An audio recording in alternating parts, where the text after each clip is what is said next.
Predator, PSG.LGD, and Vici Gaming did get seeded into the upper bracket. The lower bracket, Quincy Crew, Team Master, Team Liquid, and OB Neon. And that means that the regional breakdown for the playoffs are that there are 4 teams from China, 2 teams from Europe, 2 teams from SEA, 2 from North America, 1 from South America, and 1 from EU CIS. What do you think about that breakdown? Is that what you were expecting? 2 from Europe? I think, the expectation is that there'd be more from Europe. Yep. Unfortunately, a lot of things going on in the world. Nigma couldn't come with their full roster. And unfortunately for regions like CIS as well as South America, one of their teams couldn't attend the tournament as well. So, I think overall, China delivered. There was a lot, I think, a lot of hype around the region based on how the DPC League went. And then Europe is the region that so far is disappointed. Yeah, Europe definitely didn't play to the standard that we all expected, and that makes me wonder how well will Secret do. Even they're obviously on top of the world for a really long time. They've been winning tournaments throughout the whole last year, but then again they've been winning tournaments in the region for the whole last year. Maybe there was a drop-off overall in the skill over there, but I'm not sure. We're yet to see. There are games happening, so... Do you think that it's the regional metas that might be costing teams some wins here and there, or is it just, do you think it's pure skill? Maybe a little bit regional, but I think also some is like the team metas, because some regions have a meta of their own, but I also think some teams have picks and playstyles they really stick to. Like Alliance really believed in some of their picks and strats, which just didn't work, and they took too long to adjust. Yep. I think Liquid's been a bit similar at times, so definitely teams are being forced to adjust, change their picks and strategies, and some are doing it better than others. Yeah, I have to completely agree. You're Alliance, and you had like 3-4 games in which you pick IO Weaver, and your IO is the support, not the core. I can completely understand that 2 years ago, but in the modern day and age... We're core IO now. Core IO for sure. So definitely it did take them a little bit. Obviously they were unlucky here and there, but obviously it did take them a bit too much to adjust, like Parker said. Well, let's take a look at today's schedule then. We have, over the past few days, we've had a couple of streams, but now we have all of the action here on the stream. Oh boy.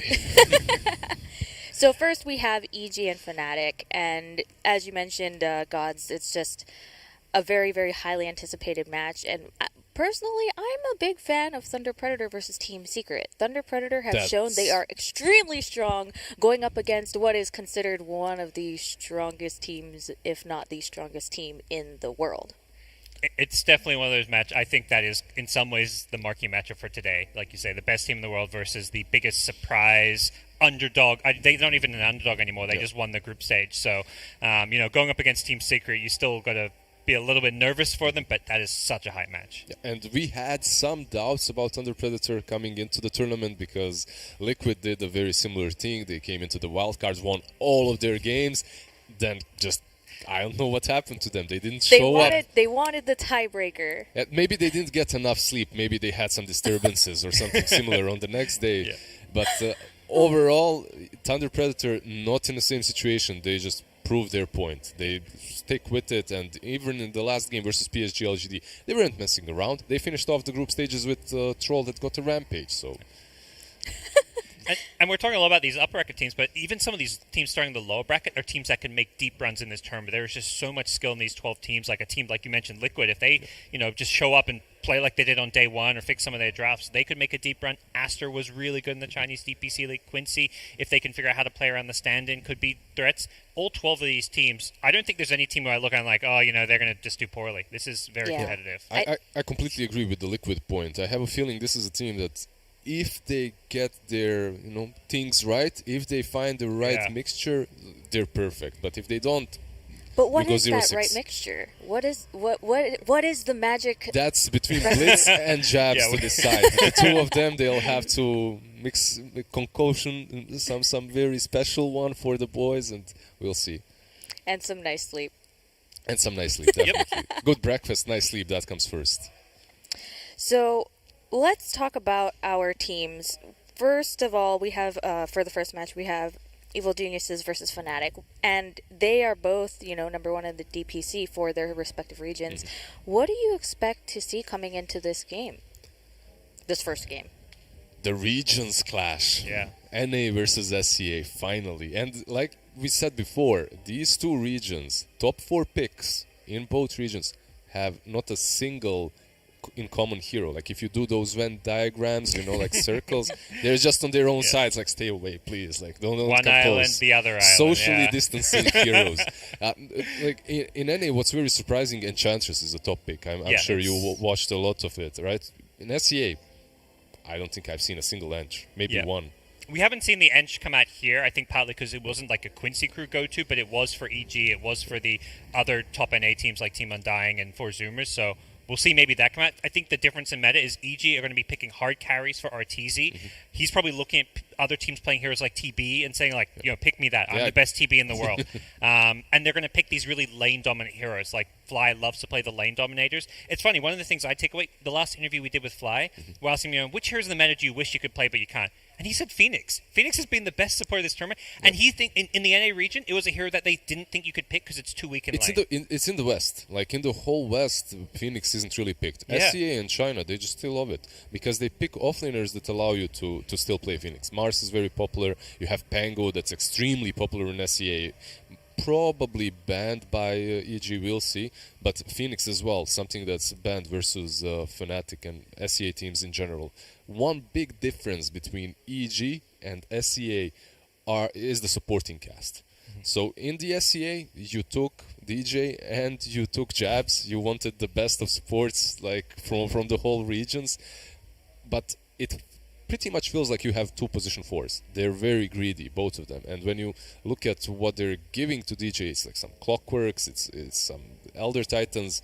There's never a Grimstroke or a Witch Doctor or something that's really a lane dominator, like you said, something normal that Fly plays. It feels like often that Fnatic, like the offline Master House, has to give up a lot of farm. He doesn't have the same good game that on EG. Ice, he gets a lot more farm because EG supports are playing much more selflessly. Fly not taking a lot of farm. Even Crit, he's playing, Earth Spirit first and foremost, which is great in this current meta. We're going to see him probably play some Tusk at this tournament. He's not taking up farm for the team.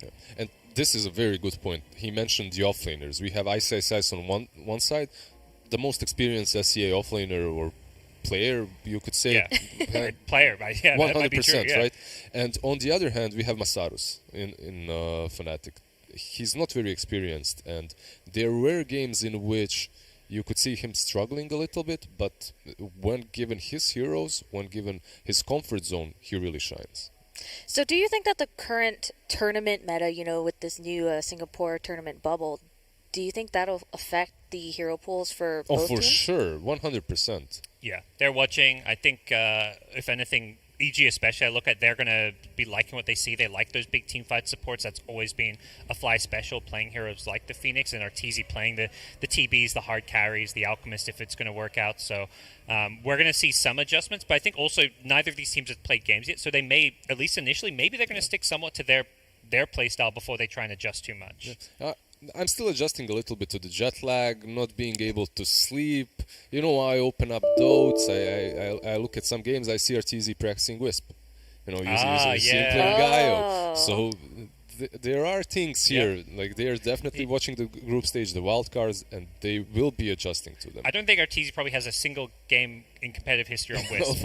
Like you say, if he's probably practicing. Even if they don't play it, the EG as a team probably want to understand it because they haven't played against it. Maybe in some scrims at this point they have, but at the same time, not many players have played IO carry on core position, right? Like throughout history, it hasn't been the most standard carry. How quickly would a player be able to see, in the tournament, Core Wisp is like almost undefeated, and then, in the hotel with their laptop practice the hero and be able to master it enough to play it, in a tournament with some of the best teams in the world? They probably can't master it, but I think certain players like your Arteezys, I think they pick it up very quickly. They'll go into pubs, play it 20 games in a row on their Smurf or whatever, and he'll let his captain know whether he's good to go or not. There are things that cross over all the carry heroes. Let's say the farming patterns, the way you move across the map, your power spikes perhaps do not transfer, but everything else does. So a good player will be good on a given hero because he watched it enough. He can just go into the game and he'll already have a very high for the less skill, mechanical right? heroes, like especially most carries, I'd say. I think it's a difference if you look at like some of like a hero like an Earth Spirit. Like you can't if Earth Spirit something comes meta and your 4 doesn't play Earth Spirit, it's going to take him hundreds of games to master that hero or be good enough even to play it competitively. But what about like muscle memory? Like in fighting games, a lot of that stuff comes down to muscle memory. Do you think that also applies to Dota, especially when you're like trying to get those skill orders down? I think he can, for sure. He's not going to be flawless on his eye. He may, make a few mistakes when he wants to, change the range of his wisp balls. He may do something slightly wrong. Or maybe tethering the creep, following it around and stunning with a centaur. If he does go for that Helm of Dominator that everyone is buying, there definitely is some muscle memory, but it's not Meepo, it's Wisp. If you were telling me, okay, it's Meepo is in the meta, can everyone play it? Not necessarily. It's a different beast, but if you have one unit to control, it's all the same set of hotkeys. Muscle memory is there. It's all about practicing it for a couple of games before. It's different hotkeys, though. He uses legacy keys. Oh. He's got to learn those hotkeys. Well, let's see if the teams are ready to go. We got the OK from production. Let's take it to the stage where the teams are ready. The stage? They're ready to play.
I guess the NA fans probably happy. This is like prime time in North America. It's nighttime there. They get to watch EG.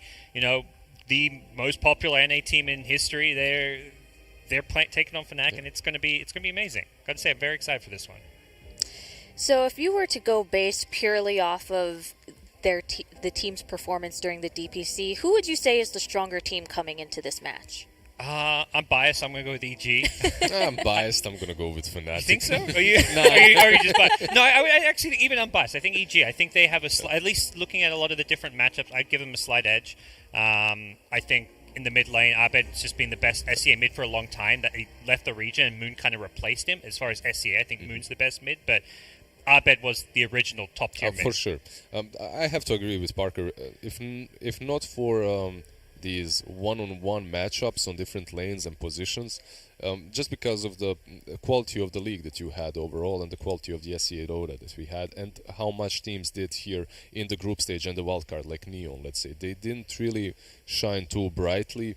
Quincy Crew, however, looking pretty damn good at the moment. So just by knowing that property of transition, right? Yeah. Just by knowing that EG was pretty damn good versus Quincy Crew, there you go. But Lacoste said no math allowed. No math for the analysts. A property of transition, is it truly math? Like you can Applies to many things. Yeah, applies to Nature, very many things, exactly. Dota.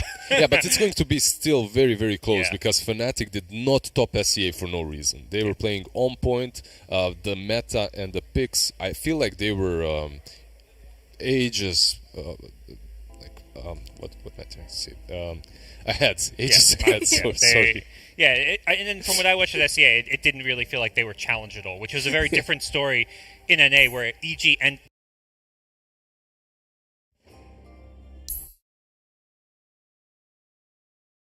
clear cut that EG was the best team in their region until the tiebreakers ended. It was very different in SEA, in which Neon was owning. They were on top. They were undefeated, and then they met this brick wall of Fnatic. Suddenly, they weren't as great.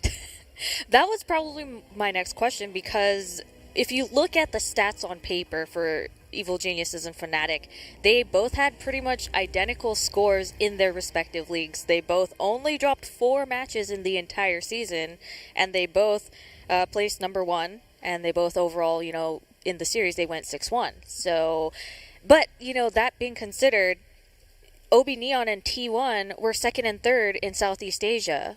So is that a regional thing? Do you think that Southeast Asia is maybe a slightly weaker region than North America, considering how close it was? Because the stats are so close. Yeah, I think SEA is a lot more chaotic. There's, for me in SEA, the team who's like 7th or 8th can, on their best day, take games off the top teams in SEA. The same doesn't apply so much in North America, where there's less depth. At the top 4 or 5 and 8 teams, just as good, maybe even slightly better than SEA. Yeah, and that exactly thing happened in SEA. Like, bottom team that got eliminated, Execration, they were taking games off of top teams because they had a good day with a good draft, they would just win. And then they get eliminated because everyone else figures out what they're doing, they ban out their heroes. But for Fnatic, it was pretty much always stable, and they were standing out away from the rest of the region. Some weaknesses here and there that you could notice, but overall just a very, very stable team. What heroes do you think we're going to see today? What heroes are we going to see banned? For me, that's very important. Is Io going out? Is Phoenix going out? Timber from Fnatic also answers your questions. We've seen a lot of really, really, really early IO bans. We haven't seen a lot of IO in the. What is that?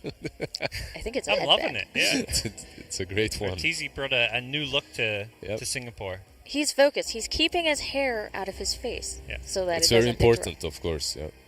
We've seen a lot of the NA teams with like long flowing hair. Now Quinn had some some nice the hair going. The quarantine hair. Yeah. Anyways, question heroes. What were we talking about? Sorry, Yeah. we got distracted by by lovely hair. I'll you know? continue about TG because I've seen them just outright win matchups that aren't even that favorable for their carry, but Yeah, so I think with EG, they're going to be picking not to play this aggressive, fast-paced style. Like basically, they're the opposite of Thunder Predator for me. They're a team that will happily pick for the lanes, pick a hard carry, never like try and go for kill. They'll have these really low kill games. Like, they'll be disciplined, low kill, farm efficient Dota, and they're looking to kind of hit their timing in the mid to late game. Is that Fly's mentality? He looks like a very disciplined guy, so I guess it translates a little bit into the game as well. I think they played that way before Fly, though. Like even if you go back to the previous captains, Misery, PPD, I think it's always been this kind of EG identity to some extent. I think it's kind of a Arteezy playstyle. It's like the way most teams... Just let him farm. Yeah, I think that's the most successful way to play around Arteezy and EG. Just as a whole, have always kind of built the game a bit more around him. Yeah, we have some team head-to-head stats over here. Graph, actually, for game duration and how many wins they get. Is that Fnatic not winning before minute 30 at all, pretty much? Yeah. EG winning a lot. I think with the NA teams, you'll see them having a lot of quick wins because there's a couple teams in NA who are kind of like the punching bags of the regions that EG, Quincy Crew would just stomp in 20 minutes.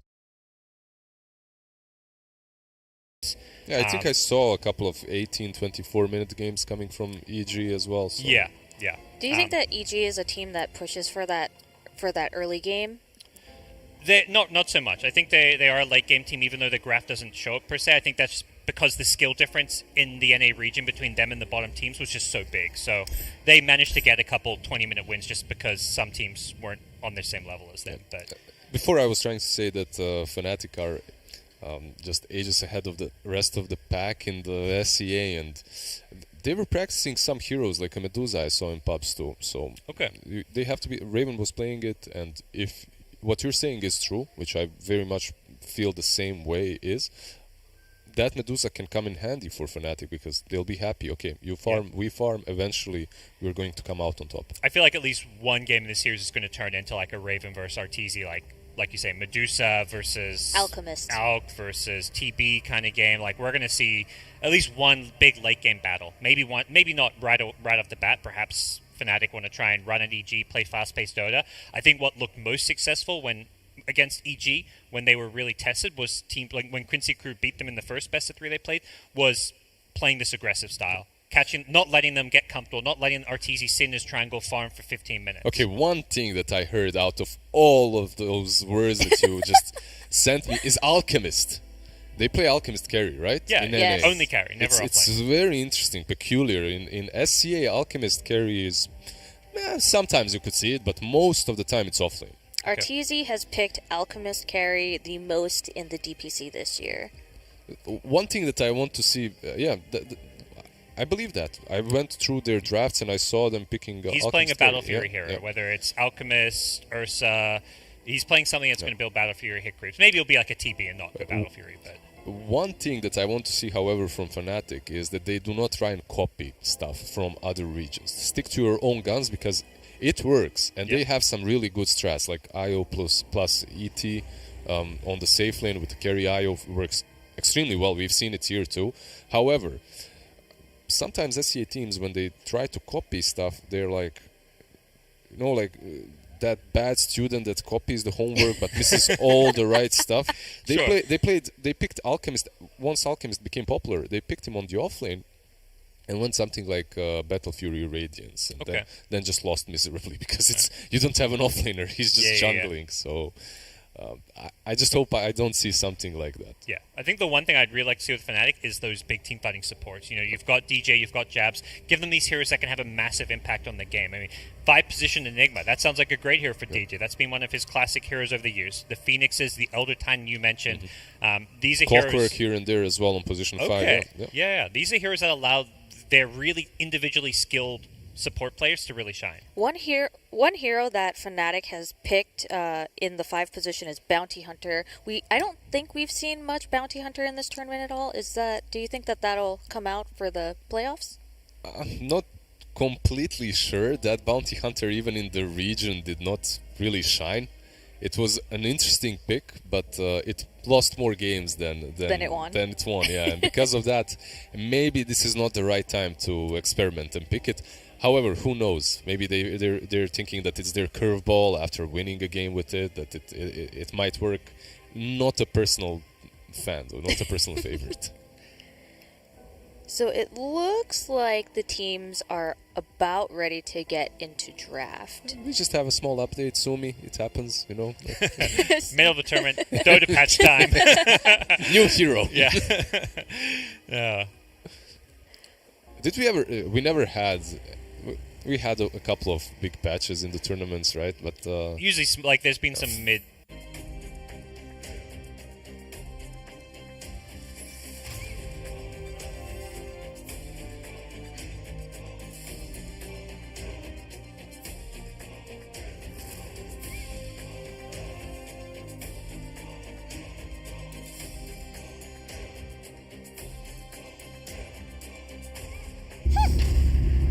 Evil geniuses turn to Be Fnatic personally. I don't know. You saw them more in the leagues. Were they running any kind of? No, there wasn't anything too crazy. Sometimes. Oh, there you go. We'll see it right now. We see Phoenix, who we've seen a lot in this tournament so far, and you guys mentioned it earlier. Phoenix is just very, very strong, and one of the EG members said that they wanted to play more Phoenix. So teamfight supports. This is what we want from Fnatic, and I think this is what EG wanted. They want Critter Spirit, his best hero. Will they pick Mars? But that's my question right now, because you have Phoenix already. They go instantly Phoenix Mars. By the way, EG. Their bans are literally go to Dota Buff of Fnatic, check their latest series, like 10 last series, and copy what everyone else is banning the most. Because versus Fnatic, it's IO Phoenix and sometimes Puck. Yeah, I think first pick they might have left Puck in the pool because they would have happily taken it for themselves for Abed, but given that Fnatic has first pick, they're going to snag it away. And then they get Death Prophet, which I think is an amazing hero this tournament. So good in the first two picks because you can flex it into a support role. They played it on offlane as well, right? They play it in offlane, they play it mid.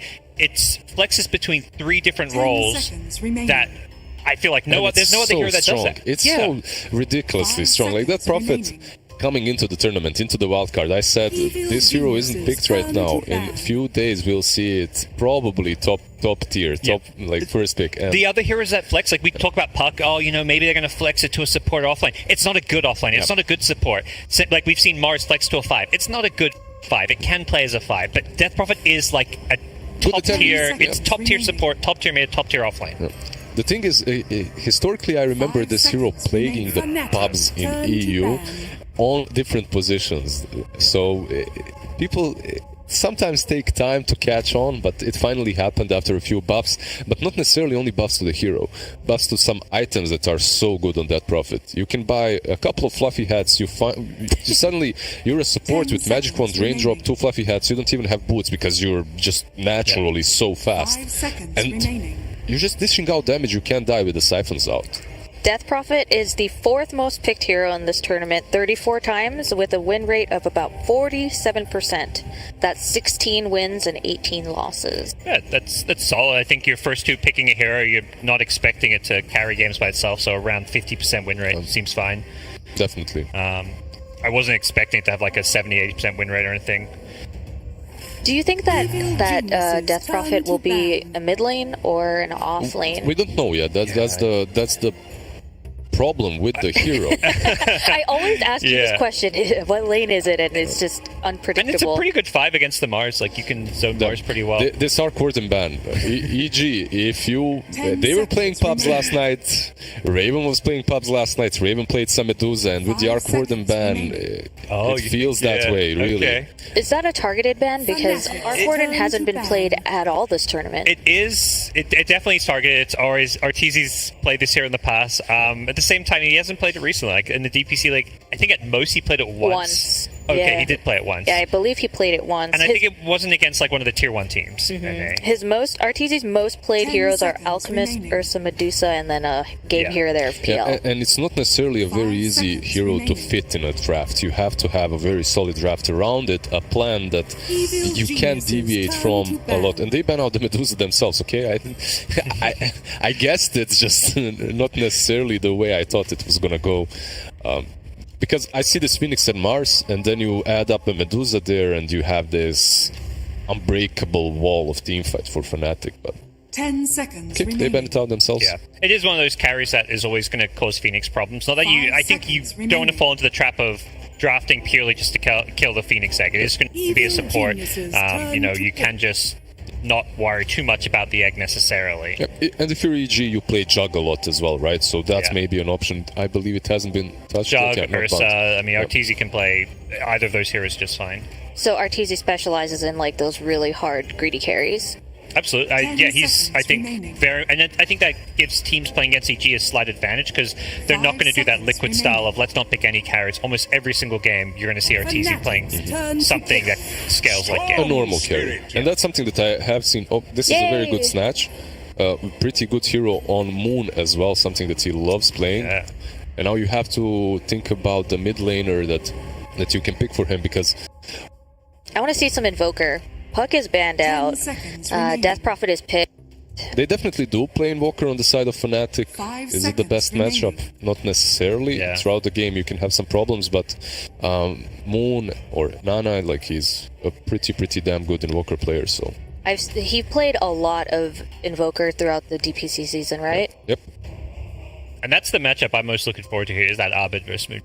I think they're just two of the mechanic. They're the two best SCA mids mechanically, and even in the mid to late game, they're both incredibly talented, have a lot of experience playing against each other. And this Storm, we could have predicted it because it was picked so many times by EG, so many times by Fnatic as well. The answer to Nyx, not a bad answer. You get some. Not a bad, yeah. It's still not like the easiest perfect catch for the Storm. Like I think Abed has, like, every single time I saw him playing Storm, I felt like there were multiple Storm counters, and he's just never getting caught. The same with his puck. He was just outplaying everybody on it. So Storm is one of the reasons, Storm and Puck, let's put it that way, is one of the reasons why Lion and Shadow Shaman came back into the meta. True. They were buffed, but they weren't played until someone noticed, hey, we have all these spirits on the mid lane, we need some way of catching them, locking them down. They're just owning games on their own. Let's start playing something different, and Shadow Shaman plus his shard definitely did come in handy.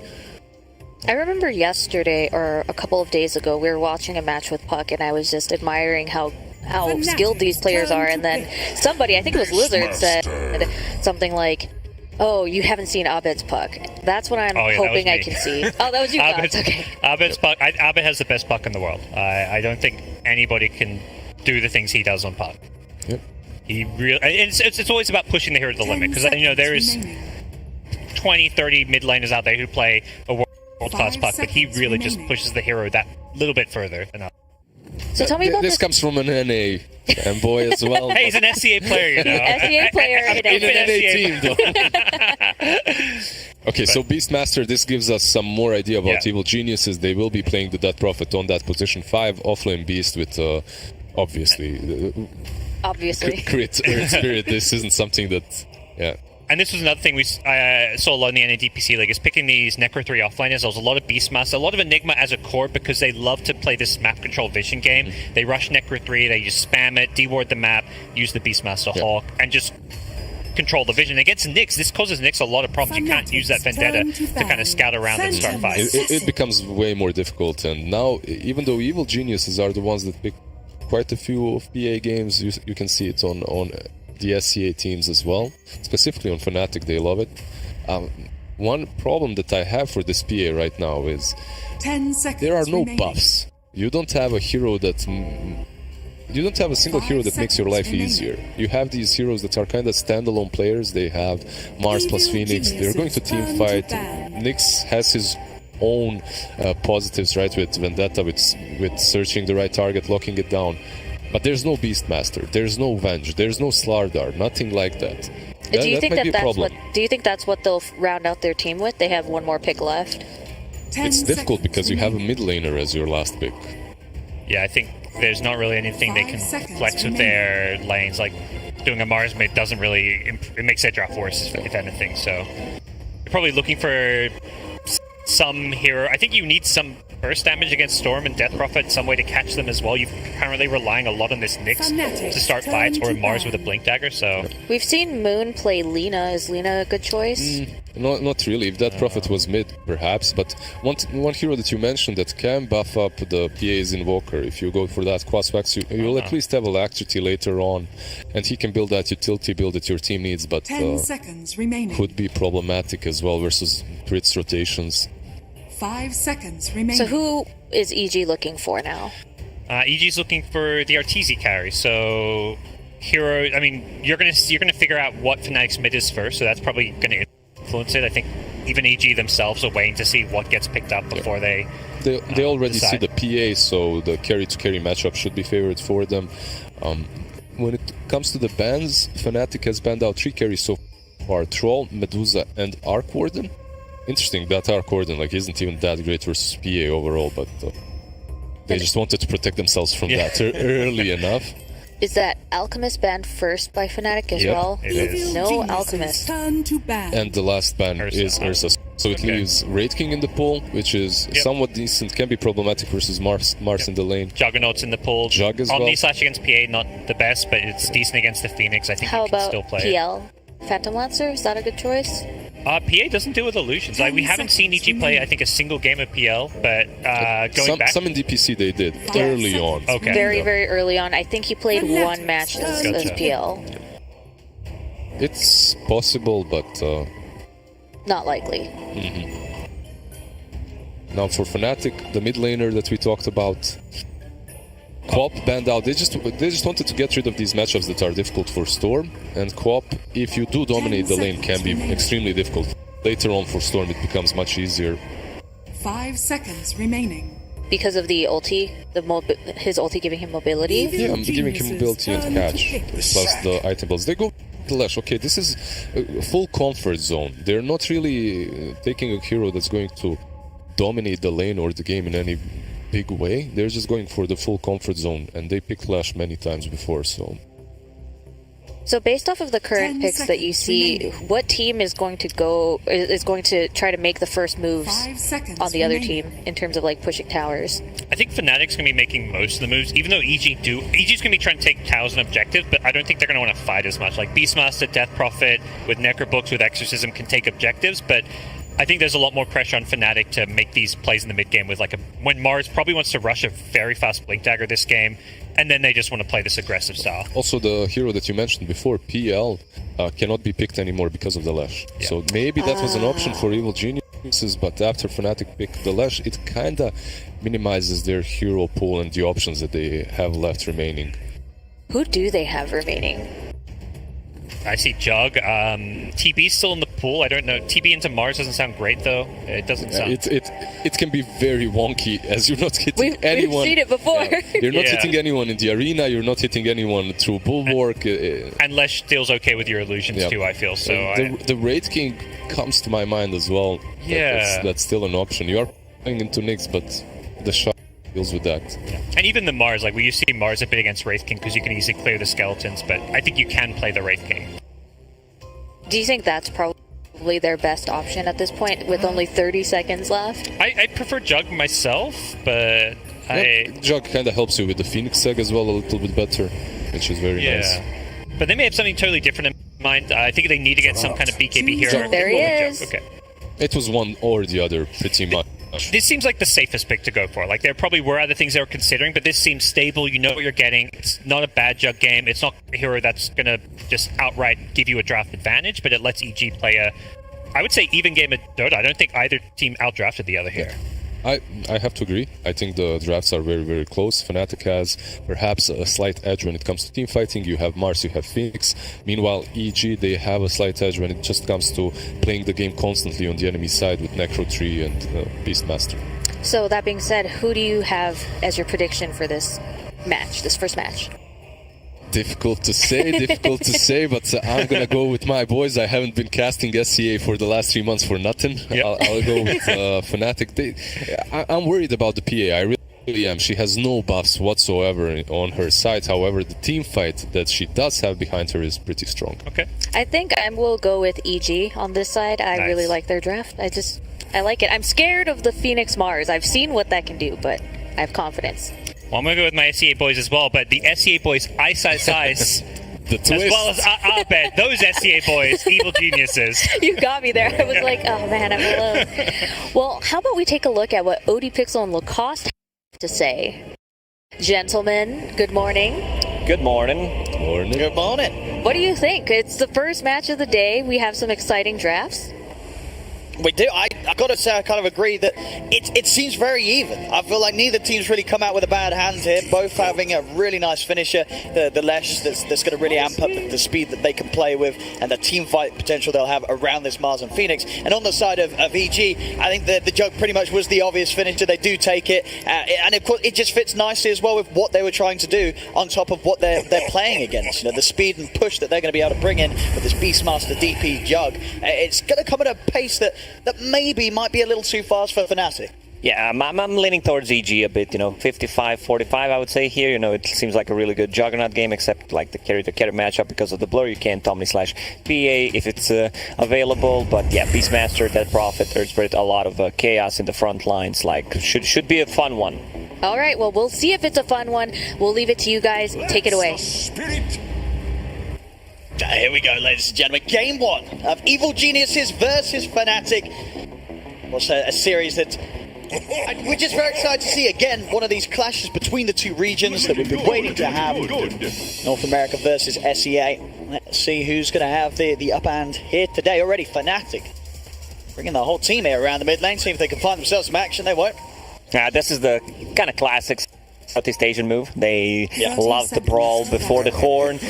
Like throughout the first season, we've seen like 4 or 5 kills. We've seen Ultra Kill coming out from one of the Southeast Asian teams before the horn. So yeah, Dead Prophet, position 5, starting with the Blightstone. A bit unusual. it's a good, minus armor, the harassment and everything. That Prophet also, for some reason, has the 335 movement speed, which is very nice. One of the reasons why she's picked so often. And, of course, the toolkit where you have something to take the Roshan with, the position 5 that really scales. You have the AoE silence. What more can you ask from a hero? Maybe a stun on a Crib Swarm? Hey, come on, let's not give him any ideas.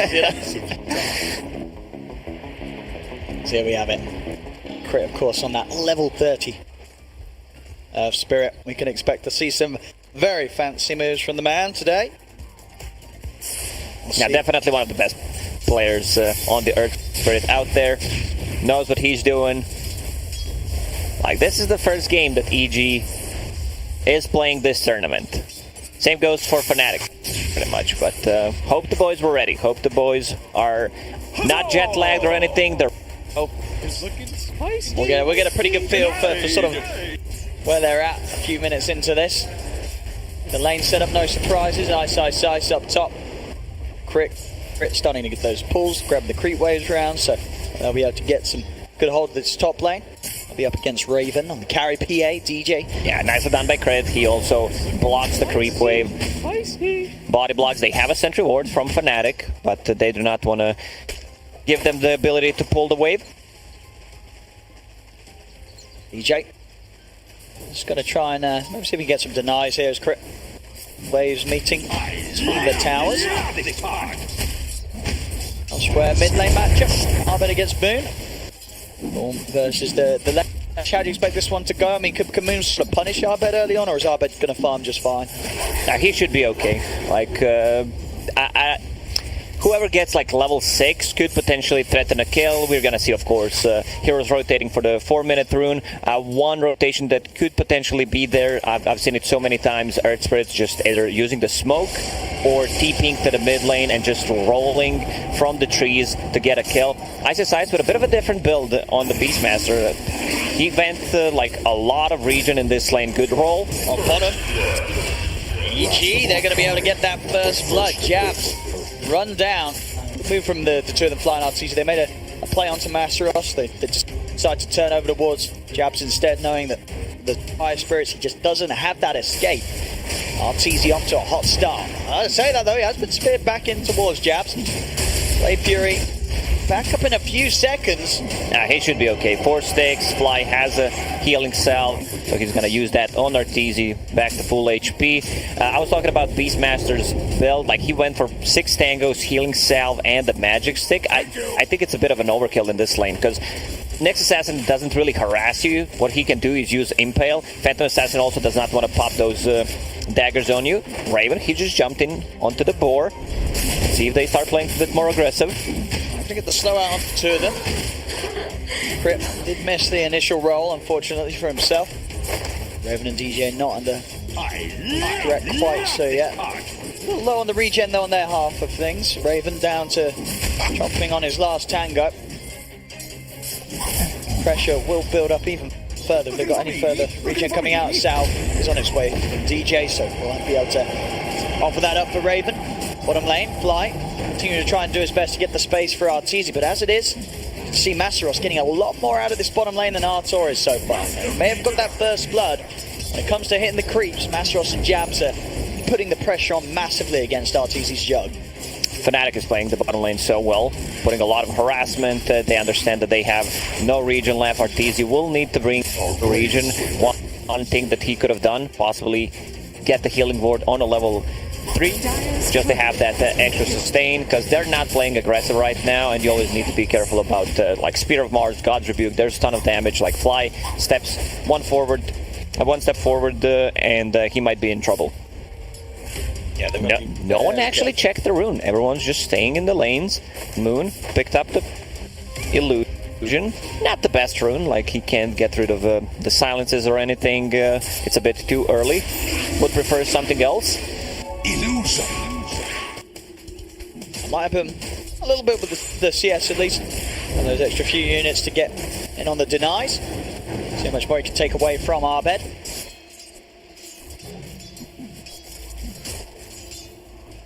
Bottom lane, it's easy. So as much as they'd like to find some sort of aggressive move with the blade, it's so hard against these two high HP heroes. It's Fly trying to stay in range to keep the siphon going, but he's very, very low himself. Fly now completely out of regen. Try and step in for the courier. DJ trying to steal the rune.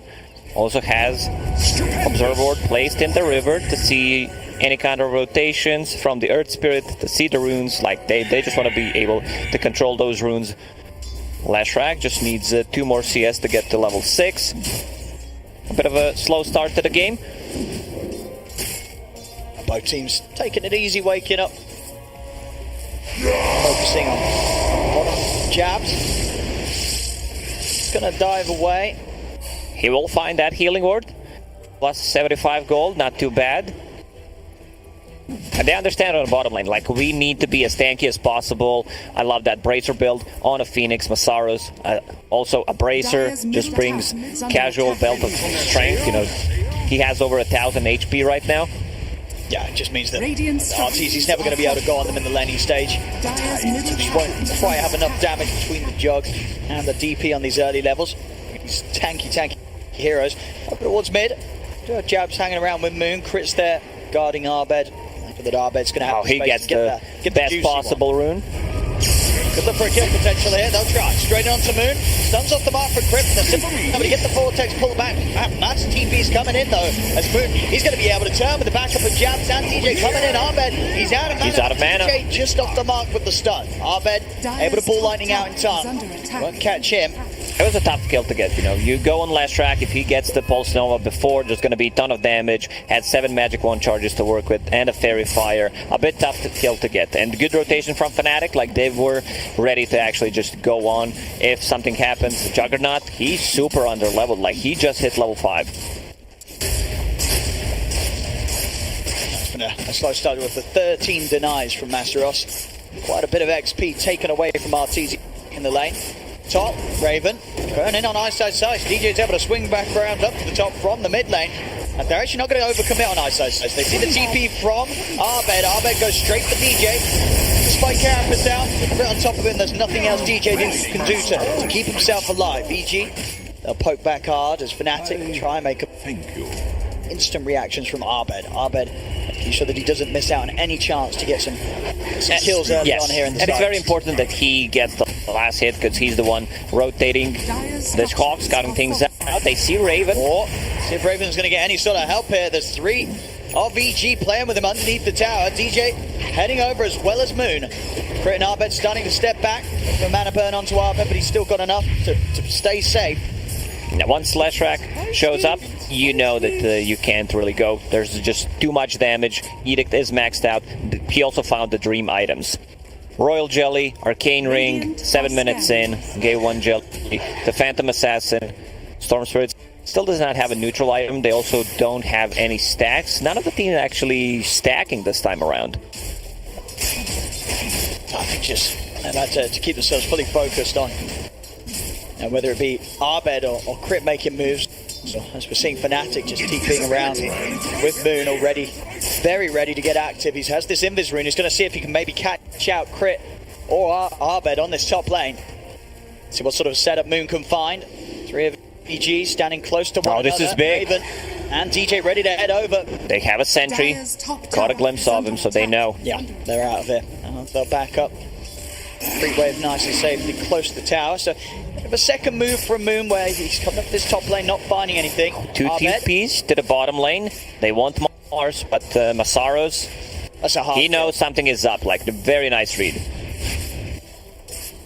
Even if they do manage to grab it, very, very tanky.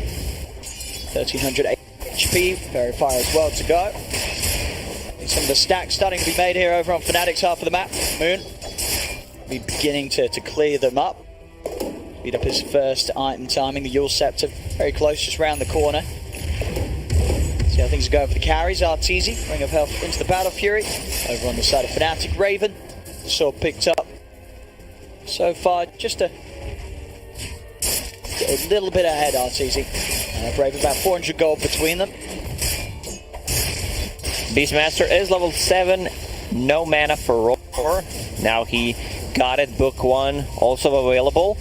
I think they should. Arteezy actually just spins and TPs to the top lane. Let's see if they can make aggressive move. Tower at 600 HP. They know something is up. Raven goes back to the base. Seems like they do not want to defend this tower. They see Arteezy showing up. Bit too afraid from the damage coming up from the Roar and the Omni Slash. Nice move. Tower on the bottom lane, like they need to make stuff happen. Moon has Edict maxed out, so they will be easily taking that tier 1 tower on the bottom. TP was XP on the mid lane while all that is happening, so she's level 6.5 without buying the Dome 10 minutes in, which is pretty good. Storm also finds the Jelly a bit later, but still a lot of value, especially on a hero like a Storm Spirit. Now we're really just seeing absolutely fantastic awareness for both of these sides. They know exactly how their opponent wants to play. Just a 2-1, 10.5 minutes in, they're just avoiding one another. They know where these moves are going to come from, and they're making sure that their heroes like Raven on the PA. Yeah, it's easy for us, you know. We see everything. We see both wards from both of the teams. We see the whole map, but you know, when you're in the game, in a game like this, you need to be very careful. And as you said, both teams having a really good read what's happening. DJ. It's the 60 scan things out. Ice is going to go for the Roar. Oh, I bet jumping over the wall. Jabs, can he burst him in time? Pulls it back with Vortex, but he hasn't got the damage. Jabs will be fine. He's able to get the Phoenix egg off, and Arbet's got to run. Moon turns attention over towards Ice. Moon's got the stun. Take down the Beastmaster. Over towards the mid, Arteezy. Should be okay. He still has to play Fury and an Omni Slash. Manceros lays down the arena. He's caught blind. Fnatic very prepared for that. As DJ able to set things up, coming in with the invis, giving them the information that they need. And EG and try to make a bit too deep of a move there onto Jabs with the Roar. They just couldn't bring him down. And if you're not taking out that Phoenix before he gets the egg, you've suddenly got to bail. And they'd already thrown too much into that. It was a bit being used by Arbed. Like a millisecond too late of a silence coming up from the Dead Prophet. It connected on the 3, did not connect on the Phoenix because he popped the egg. Like at least they would have gotten a kill on a Phoenix. Fnatic using a smoke. They lost the tier 1 tower on the mid, which is a pretty big deal. So EG can control the top part of the map. For now, Arteezy just farming up the bottom. The good thing is they have no abilities that can go through magic immunity, so Blade Fury can always be used to just TP out. There is Edict, but you know, it doesn't stun you. Christ. Lining up the stun. He's able to find the connection on the DJ, but the spike carry. This is out. Moon. He's going to come charging in. Sets up with the good silence. Arbed, but the stun is down to fly. Comes over the exits and Raven and Moon trying to commit onto Arbed, but they can't kill the Storm. As Moon goes down, Raven and DJ, they've got to run crit. Hot the chase, keeping this magnetize going. Huge amounts of damage coming out from the Earth Spirit. DJ will trip him up with the spike carapace. Lost fly. Crit and Arteezy get anything more out of this. Arteezy still with the nice stun. DJ lines up the two of them with the Impale. Stops Arteezy from being able to get anything more from this. They just needed a bit more damage. It was a huge magnetize. Lashrak also needs to be a bit more careful how he's using that Yule Scepter. Like if he uses it aggressively, they have multiple silences. They have ways to interrupt his like Yule Scepter into stun combo. Ice on the top lane, just farming up, getting the most out of the map. Like this is what Beastmaster does the best, controlling the top part of the map after he takes the tier 1 tower. Raven getting closer to Battle Fury. Jug has 1,000 more net worth, just needs 300 gold to finish his. Yeah, it's easy, just able to get that little bit more out of the map. You've got the 84 CS against the 67 of Raven. The farm has just been that more efficient from Artur.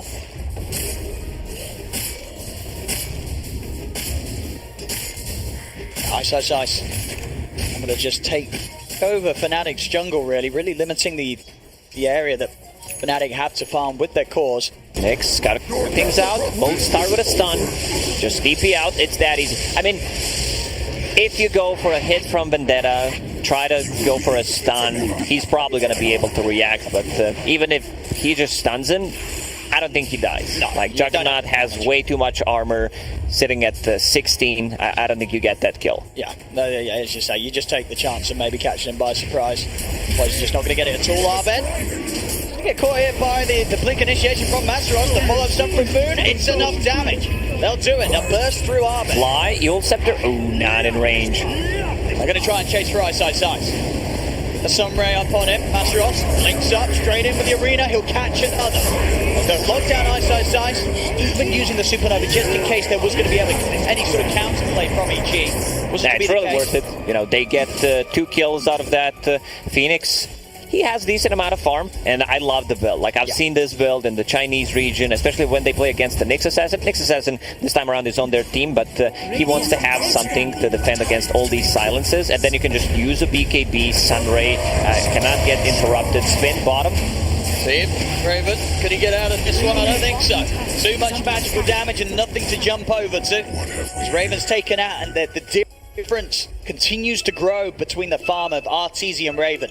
As Arteezy with this Battle Fury running, was Raven just a few hundred gold away from it. They've got to do a better job of protecting their PA. They can't afford for Raven to keep going down. This damage coming up from Leshrac is a bit too high. Like, Leshrac can deal with a lot of these heroes. You know, the amount of damage that he pumps out is just too big. A bit problematic is they don't have that real save for the Leshrac. The only kind of save that they have is a Sunray, which might not be enough. One of the reasons why Leshrac wants to get an earlier BKB. Like, I see Boots of Travel, but in the game like this, where it matters a lot, I think it's much safer play to just get that BKB instead. Because you're playing against the Beastmaster.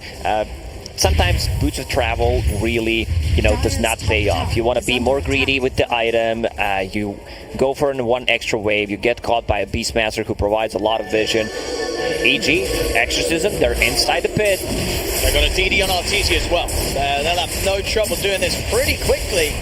Fnatic's going to be able to get over in time. They have the Arena of Blood up and ready, but it's just far too fast. Beastmaster death drop and double damage. Juggernaut, no chance of any sort of contest from Fnatic. Zarbed is going to have the Aegis ready for the next fight. And EG instantly, they pop the glyph on a mid lane. They want to defend that tier 1 tower to always be able to connect if there's something happening around the mid lane. Beastmaster finishes the Necro 3, so they're going to have a bit of problem stunning, initiating with the Nyx Assassin, and a lot of those Observer Wards will get devoted. Oh, smokes to spout. EG, they know that someone's hiding here in the trees. Moon is going to try and do some damage on the tower. EG rather split up though, so they won't try and jump in, crit, and fly, keep themselves safe on the high ground. After Lesh shows with the Edict on the tower, they know everyone else is there. Ice instantly pings the top lane. Like, let's try to get this tier 2 tower before 20-minute mark, take out the outpost. So Fnatic does the same thing. They go to the bottom lane. A lot of damage coming out from this Edict. Also, we kind of missed the opportunity called Marsaros, considering the hero he's playing. There we go. Got it in there. Radiant's bottom tower is under Very attack. fitting as well. Having an excellent time in the Mars. 2-0-2. After a lane where he did do his best efforts to slow down Arteezy's farm in the laning stage, and they were successful in that, but Arteezy just done an excellent job of recovering. Of course, sitting there, the highest net worth in the game right now in the jug. It's going to continue. As here we have it. River just dealing with the summons. Arteezy actually just getting able to farm between the tier 2s and the tier 3s, and playing incredibly aggressive. The knowledge that Crit, Fly, Arbed, they're right behind him. If Fnatic make any sort of move onto Arteezy, and again, Fnatic, they sort of know that. We're not seeing them trying to punish this sort of deep farming from EG, because they respect that. They're respecting the vision, they're respecting the Aegis, also not having anything against the Juggernaut, so he feels pretty safe just split pushing. Well, it's being pinged out, like tier 3, Arteezy drops down the healing ward. Masteros, he tried to get the catch here, he's not going to be able to do so. Blade Fury's out instantly, Crit trying to get in on the front, get the magnetized down, but the Spike Carapace will keep him held on the high ground. Crit goes down, the rest of EG starts to step back, you'll set up there, Arbed zips over, the arena's down, there's the only set from Arteezy, and with the Battle Fury, it's cleaving through the ball, he takes down Masteros, takes down, jabs up the high ground, and gets the catch on DJ as well, as EG take down 4.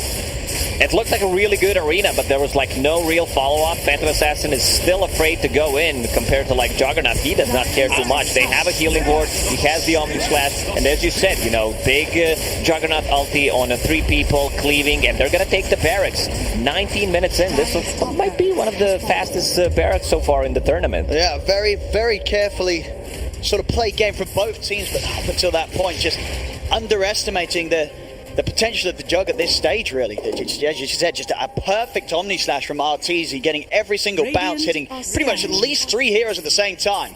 It was a deep, aggressive move from EG, but it pays off. It looked like they could reset. You know, you can see Jabs using the all chat, and it's looking spicy, and then they just melt. Like, they don't have anything against the Juggernaut. Now, Jug doesn't have Aegis anymore, but has that SNY. A bit more tanky, status resistance kicks in against all of the stuns that they have going into Aghanim Scepter. Like, getting that Aghanim Scepter on the Juggernaut early on is just too good. You know, having that mini Omni Slash for some extra damage, extra survivability, so you can possibly, like, reset the cooldown on the Blade Fury. Yeah. And just being able to bait out some of those defensive items and maneuvers that the enemy's going to go for when they see it coming out, so that they don't have when you come in with the hard-hitting actual, the original Omni Slash. Phantom Assassin talked about how PA does not have any kind of steroid in this game. There's like no alacrity, no empower, and she's kind of struggling. Does have a battle theory for herself, but still is not fight ready. Like, feels very unsafe for her to just jump in. Has a Mithril Hammer, going for the Desolator. I don't mind that, but the third item then must be a BKB. Even though they have, a lot of physical damage, a lot of stuff that goes through Magic Immunity, Exorcism, Roar, Jug ulti, you still need to be able to defend yourself. Bottom, Arbed with a zip in, but the spike camera is there for DJ turns it around. Arbed getting low, but of course he still has that Aegis anyway. Arbed is still able to zip in, grab Raven, will go down the once, Fly and Ice are pushing back DJ, whilst they leave Crit and Arbed to deal with Raven. As Raven goes down, Ice roars DJ. 2 more kills for Evil Geniuses. They'll be bringing the bottom creep wave round. Not sure what the plan there was, because Abed was still holding onto Aegis for another like 15 seconds. Maybe they didn't time it right. Maybe they thought, we'll go on him and possibly go for the perfect timing, because they just couldn't connect with the rest of the team. And with the Aegis, they still have the outpost there for EG, so they can TP. They could easily connect from the mid lane. Their heroes are relatively mobile. Mid, Boon and Masteros, they're hiding, they're going to try and make a play. They're going to get the jump onto Arteezy, but Flight comes in from the side, silence onto the 2 of them. Boon has to put the BKB to try and keep this fight going. Arbed, he's immediately open in the back line, moves towards Jabs. Jabs is going to burn before he gets any chance to get anything out after silence. Fly will fall in return, but there's the Omni. He's in with the slash, takes down Boon, DJ to fall as well. There's 3 dead on Fnatic. EG, they'll continue with the push on this mid lane as the creep wave will be making its way over. And again, these fights, it's going to push Arteezy towards such insane item timings. The Aghanims just about 1,000 gold away. 22 minutes in, he's 3k ahead of Raven. The game is just sped up to a point that Fnatic, they're just struggling to keep up with. And Raven, he's got so much work to do to be able to get to a point where he can actually get into these fights. Fnatic tries to make a move on the Juggernaut, but he's a bit too tanky. They kind of overlap their stuns as well there, and with the status resistance, he gets the Blade Fury off. I don't think that's the hero that they can go on. It's very hard to bring him down unless they surprise him with the Nyx Assassin. It was a decent arena, but I think Juggernaut right now just feels way too comfortable going in. Also, good jump from the Storm Spirit, realizes Phoenix does not have that BKB yet. I'll go in, jump him. He still can't defend himself. Abed knows what he needs to go for. Roar. So Ice going to try and go for them underneath the tower. He's able to BKB and walk off that arena. Push the arena down the drain. Abed. Nice itemization from EG. They understand. All the damage that they have besides PA is pretty much magical. So we will get the BKBs. We don't care about the arena. We don't care about the Phoenix. Our heroes are very good at killing the egg if we can just pop those BKBs. So far they have 3 already done. Even Earth Spirit position 4 has a BKB. And of course the Blade Fury. So you can count that as a 4th one. I mean, yeah, that's... How do you even fight these heroes if you're Fnatic? Unless EG's out alone, but... So far, EG, they've not been getting caught like that. DD is available. Arteezy is heading over. He's going to be able to pick it up. They've got to run. They spotted it out, Fnatic, but they weren't able to stop EG from taking it. Fnatic's got to get out of it. Crit and Arbed are in for the BKBs. They're on top of Raven. Raven, he's got anything to jump to. He has it. Raven's down and out. Moon will manage to TP away. Oh, he pops the egg. It's, very dead. They're gonna get it, so that's 3 kills. Like, the jump from EG is really good, and they also allow Juggernaut to pick up a double damage, so he's gonna have that for another, like, 15-ish, 20 seconds. So this should be another set of barracks. Like, even though Letrak is relatively farm, he deals a ton of damage, but he can't go through the BKBs. Up to the high ground they go, EG. And Fnatic, they've not been able to stop them in any of the moves over the last 10 minutes. And I don't think anything's really going to change. 13k lead, 16-9. After a relatively mild opening to the game, it's just blown wide open. Arteezy's just shot so far ahead of anything that Fnatic have to offer. Arteezy, even using mini slash on the creeps, gets out. That's the problem. Like, whenever Juggernaut is having a good time, like you and me were talking about, like, what's the last pick gonna be? It felt like it's such a good Juggernaut game to start with. 2 set of barracks gone. This is one of those, like, desperation smokes from Fnatic. Like, we need to make something happen right now. But they're down too much, like, in terms of networks, in terms of items. Another good jump. Immediately onto Moon. Moon's gone. BKB's out from my side. There's the slash coming in. DJ gets cut down. 2 down yet again. Masros is not getting out of this one as EG surrounded. Triple kill. And this might be it, though. There it is. GG is called. GG's called. I mean, it's absolutely over this one. As EG, I mean, they could not have hoped for a better first game of the tournament. Yeah, this is a great start for EG. Like, they looked very confident. Their moves are on point. Like, they got rid of a lot of the wards. Fnatic was pretty much playing with the black map. Couldn't do much, and they completely shut down Phantom Assassin. Arteezy was staying 1-2k gold ahead of the Phantom Assassin, got that Battle Fury up online, and just kept farming. Yeah, especially after the beginning of a game where, Mastros and Jab, they were putting the pressure onto Arteezy, but he keeps his cool, he doesn't feed in the lane, and sort of the way that he ended up taking.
all in on physical damage, but didn't have a BKB. Even if she did, was always going to get roared during that BKB.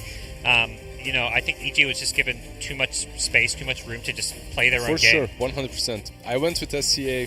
I'm obviously a slightly biased, not not too much, but I just wanted to see a fun series, best of 3 overall, and I just want to see chaos coming from SCA, because that's what they're very good at. They're very good at these small skirmishes. They're very good at fighting you constantly, but this draft does not allow them to do that. Yeah, and I think they need a mid laner that can be a bit more active. Like, Lesh comes online fast and has a lot of damage, but it doesn't have that, like, catcher spell. He's not flashy. It's not a spirit hero, It's not a Puck, it's not an Ember, and a Storm Spirit. And whereas on the other side, I think Abed, he was behind net worth. Like, Lesh was just farming. Lesh was like 500 to 1,000 gold ahead of Abed, but Abed was making plays. He was creating space. Arteezy kind of lost his lane, but suddenly was like 1,000 gold ahead of the PA despite that at 10-15 minutes in the game. Yeah, because Abed was on top lane. He was just controlling the PA completely. He couldn't find space to farm, and then after controlling the PA, he was controlling the team fights, just jumping around that tier 1, forcing Phoenix to egg, then they disengage, then they go in again. Very clinical from EG, and a good showing of how you should play versus these kind of lineups that have pretty much an advantage when it comes to team fights. I think that everybody on EJ performed fantastic, but there can only be one MVP, and for us, that MVP is Arteezy on the Juggernaut. I mean, he was just always there. Just destroy. He would walk in after Storm walks in and initiates. Arteezy just kind of walked up and destroyed his healing everyone. words were on point. Good job, Arteezy. What do you mean by that? I think we're more fans of Abed, and I mean for me it was Abed and Crit who I think allowed Arteezy to farm as well as he did. Arteezy had a solid game. He I think highlighted how to play carry when you don't have the best lane. Like against that, it was a rough lane. Mars Phoenix caused him problems. Nothing we haven't seen so many times in the current tournament as well. You're a carry, you kind of mess up in the laning stage because they're pressuring you. You buy that Battle Fury, disappear for a couple of minutes, and you come back in with an SNY and just dominate. But Jug is a kind of a hero that really fit their playstyle well. It's not great versus PA, that's true, but the PA never comes on. And that's partly, I was somewhat joking when I said that about the healing ward, but it does keep them alive in these fights in which Phoenix is using Fire Spirits, there's Sun Ray, there's Lash with so much damage over time, so... Yeah. And I think the other big hero, like looking maybe towards Game 2 and Drought, that caused problems was the Beastmaster, the vision factor. The fact that Fnatic have no wards on the map against Necro 3, they're always being scouted by the Hawk.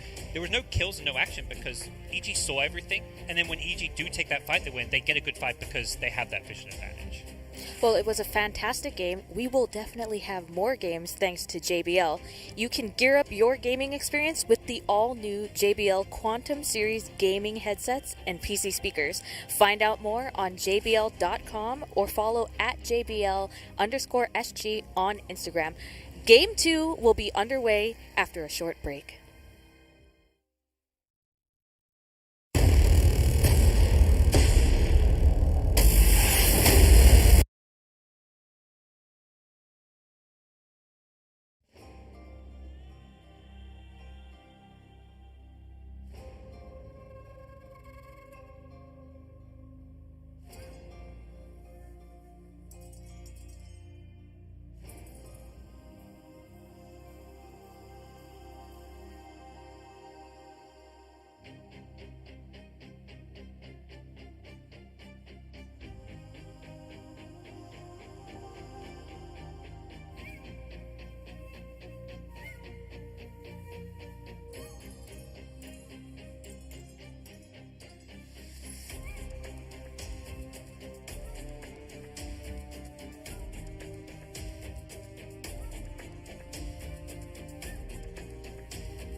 Esports' versus Fnatic. EG took the first game, but will Fnatic be able to take control of the tempo of the game and maybe take a game off of EG?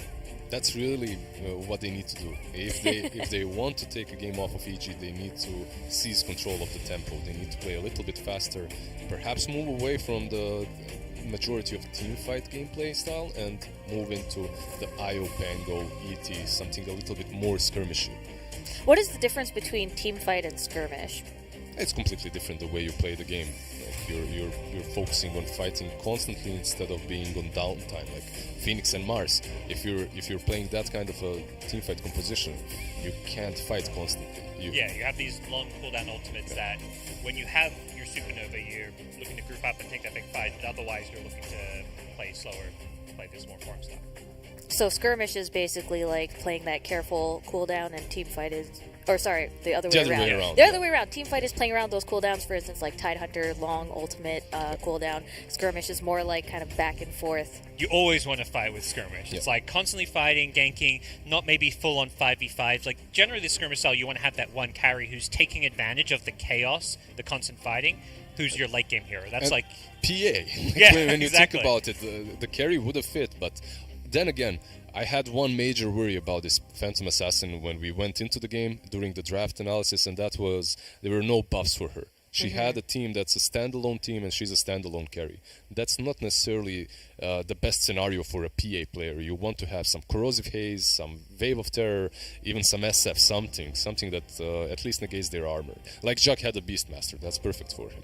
So what you want to see is you want to see the team pick. You want to see Fnatic pick heroes that can kind of bother EG more, right? I'm pretty sure that's what Fnatic wants as well, but it's not up to them. EG has bans, and if you noticed in the last game, IO out, Puck out, so... Well, I think the smartest thing EG did in the draft was actually their third pick. They third pick Storm. Like, they come out of the bans and just instantly pick Storm before Fnatic can get their hands on. Because I think that was a hotly contested pick between the two mid laners. They have a very similar playstyle, hero pool, and EG made sure they got the hero that could have a bigger impact on the game before Fnatic did. Yeah, 100%. Speaking of that, let's do a quick comparison between Moon and Abed. This is the matchup to watch, I think. We mentioned very similar playstyle, similar hero pool, and I think basically the outcome of this series depends on what hero these two mid laners are playing and how they play the game. You can see that they're very, very similar across everything. Obviously, tower damage will be skewed a little bit in Moon's favor because of the heroes that he plays. Yeah. That Lash is one of those that does take towers, but very similar hero pools as well at the same time. Like God said earlier, Moon, if he was given a Storm, maybe the game would have been a little bit different because they would be able to be initiating first and fighting. Because I'm saying this like, okay, you have this team fight and EG gave you the control, use it, but it's a little bit easier said than done because you can't initiate, you can't start things off as you don't have a hero that does that necessarily. So if they had the Phoenix, Mars, Storm Spirit, they could just kind of all collapse on the enemy team. Maybe it would have been a little bit easier, but... I also think Fnatic had some peculiar bans, like banning Arc Warden, banning Medusa. They have Mars, this hero that's good against these range carriers, and Arc Warden, that ban came out of nowhere for one thing. When I saw Arc Warden, the only reasoning that I would ban it is the Medusa or a Terrorblade, right? Yeah. Like you want one or the other because that hero is not necessarily always strong, but is very strong versus those two. I think that's a little bit of the regional bias coming into play for SCA because Medusa used to be one of those heroes that just wins versus like Execration that I mentioned. They were eliminated from the upper division. They would take games off of top 3 teams with the Medusa. So. Yeah, I think if the Arc Warden ban was replaced with like the Beastmaster ban or targeted something else, I think the draft could look very different in the game as a whole. I think Fnatic could look to play the same style and just tweak some of the things with the draft. Tweak some of the things in the draft based off of the enemy team or their own? Like, do you think they should ban better or maybe pick different? Because they had Phoenix Mars. Yeah, I think a little bit both. Like, I know we talked about maybe going away from big team fight, but I think it can work if they tweak a little bit of the bans and then maybe pick a different mid for themselves if they can get their hands on the Storm, the Puck, or even the Ember Void Spirit were still available there. They could have gone for something a bit more playmaking. One problem is Storm is the big brother of the three spirits, and Wait, is this lore? Are you no lore? no. It's just the matchups, the way they go. He's the bully. Yeah, you can definitely play Void Spirit, you can definitely play Ember, but maybe Storm has a slight advantage throughout the game because of the item builds that you go for. Like an early Orchid comes a bit faster than Voids, let's say Aghanims with that silence, but yeah, it's playable. You can go with the Ember or Void Spirit. One thing that we mentioned about Fnatic when we said skirmishes is Timbersaw. It's Masaru's, it's SCA's favorite offlaner after Pango, so maybe that's an option for them. Yeah. They can switch up. It was actually Fnatic who banned it game 1 too. They banned it, so they can pick it. And that's the regional bias coming into play, right? What is the regional bias? Do you mean like their towards their heroes and metas? Okay. Timber one that both teams share at least. Like, I mean, ISIS, of course, signature sure. hero of his, and often a hero that EG would flex and even pick up in that first phase, like get that 4th pick Timber, then you ban out the counters, ban out the Monkey King, ban out the Ursa if that's going to cause you problems. So it's something that both teams have to be aware of coming into a draft. That's EG. They have the upper hand here, as they do have 2 players from SCA that are keeping close check on what their ex-teammates are playing. It's so well. That's the thing. The ex-teammates. ISIS just left Fnatic. He's been with them for years at this point, ever since leaving Faceless. So he knows, especially the 2 Fnatic supports. He's been on teams with them for long. He knows exactly Fnatic's playstyle, the heroes they like, any kind of surprises that might come out. And I think Fnatic, for the most part, have generally been bested by EG. These teams have played a lot at majors, big events, and Fnatic have always struggled to get past EG. Do you think that ISIS joining the team in, I believe it was December of last year, do you think that he's fully assimilated within EG? The NA, within the Salt? Has the Salt taken over, Parker? No. I think ISIS has brought his own flair. Every NA player I talk to, in the NA DPC league, it's like, man, ISIS has brought a ton of new ideas because he plays the offlane so uniquely, so different. He's way more aggressive. He has games where he goes 0-5, but it's like he is just this crazy man. Yeah, in the offlane. And Crit himself has said, he's like, I've never played with, we as EG and me as an individual player, we've never played with someone like ISIS. Like, EG's gone through a number of different players in the offlane over the years, Universe, S4, among others, and ISIS is like, yeah, this is totally something different. Yeah. He's got his own ideas. We're learning to play around him, but they all praised him and said, like, it's, that's like the perfect mindset for an offlane player, right? Like his own ideas, his own mindset, his own peculiar style of play that throws you off, like an offlaner pretty much should be doing. And I think that Crit ISIS during the offlane is perhaps one of the scariest 3-position plus 4-position combo players. Like, their individual skill and the way they're syncing up together, like, to answer your question, like, he's fitting perfectly to EG. Those two, I can't think of maybe a better offlane duo in the tournament. And maybe when it comes to skill discrepancy and when it comes to just experience, they have a slight edge on that 3 and 4, but mostly on 3, actually. EG is known for having kind of a lot of individual superstar players, but do you think that they are performing very well as a cohesive team? Yeah, what we saw there was perhaps the cleanest game of Dota the entire major so far. It was just very smooth, like, not the most, high action, crazy game. It was just perfectly executed, clean. No mistakes, no huge mistakes. You could see, like, even Fnatic, they were making some godly plays. PA pushing out bottom lane, meanwhile Nyx is hiding in Vendetta, trying to bait out that Storm because his Aegis is running out. However, that Aegis was on like 10 seconds left, and they get the PA, they get the Nyx, and then afterwards Storm loses his Aegis. So, well, high praise from both of you, Lizard and Gods, for this first game. Yeah, very clean from EG, really. Was not completely sure how NA will fare against SCA's Madness and Chaos, but we haven't really seen that from Fnatic as well. And sometimes the unfortunate thing with Dota is, like,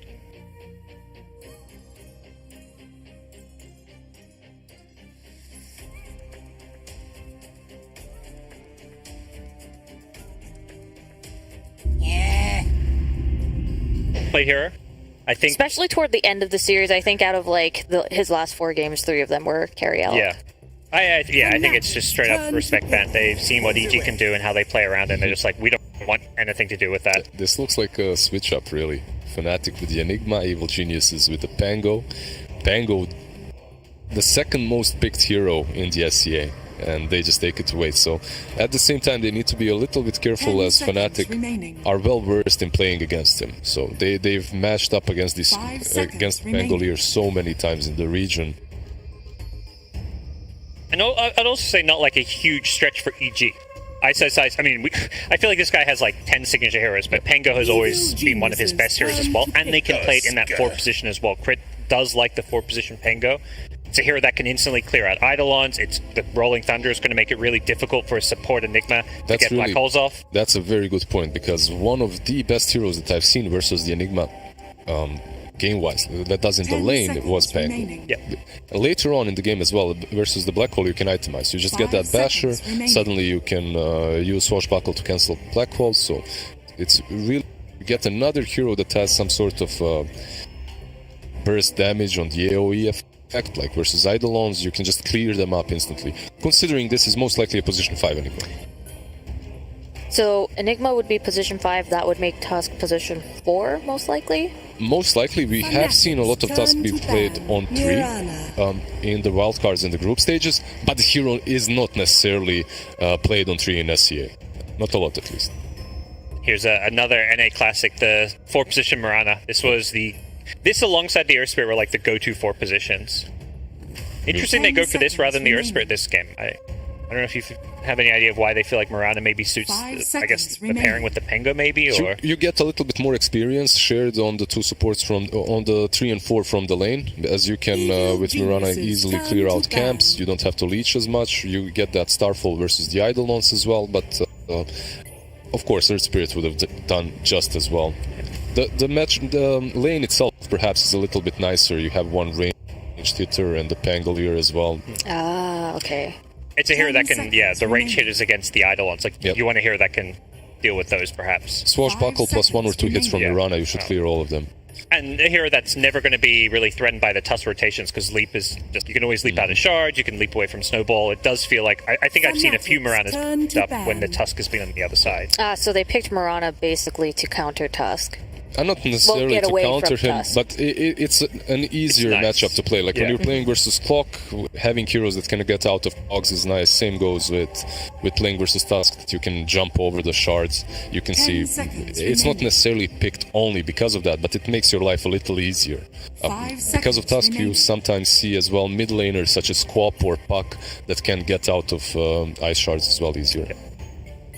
So Fnatic taking a little lesson from last game, banning out Abed's Storm Spirit, knowing that he's going to look best on those active mid laners that can rotate to these other lanes. It feels like he doesn't care about having that gold advantage in mid lane. As soon as he comes online, he's looking to grab a rune. We saw him TPing very early on just to kill a Nyx, then he stuck around at that top lane last game, managed to find the PA, so he's always looking to apply pressure to that EG offlane and basically play around Ice's strength. Yeah. Again, a Medusa ban from Fnatic. I've seen them actually play Medusa in pubs last night, so very interesting. Maybe they've done too well. Maybe Raven was like, this hero is so broken. Yeah, it might just be trying to learn the hero a bit more, because EG, it was a go-to carry for them. They played it in multiple games during the DPC. Evil Geniuses, meanwhile, they ban out that Saurus Timbersaw. Obviously, very comfortable for them to play as well, but they could flex the Pango on 4. Most likely still it will be an offlane, so they don't necessarily need it. They ban out all the other remaining ones.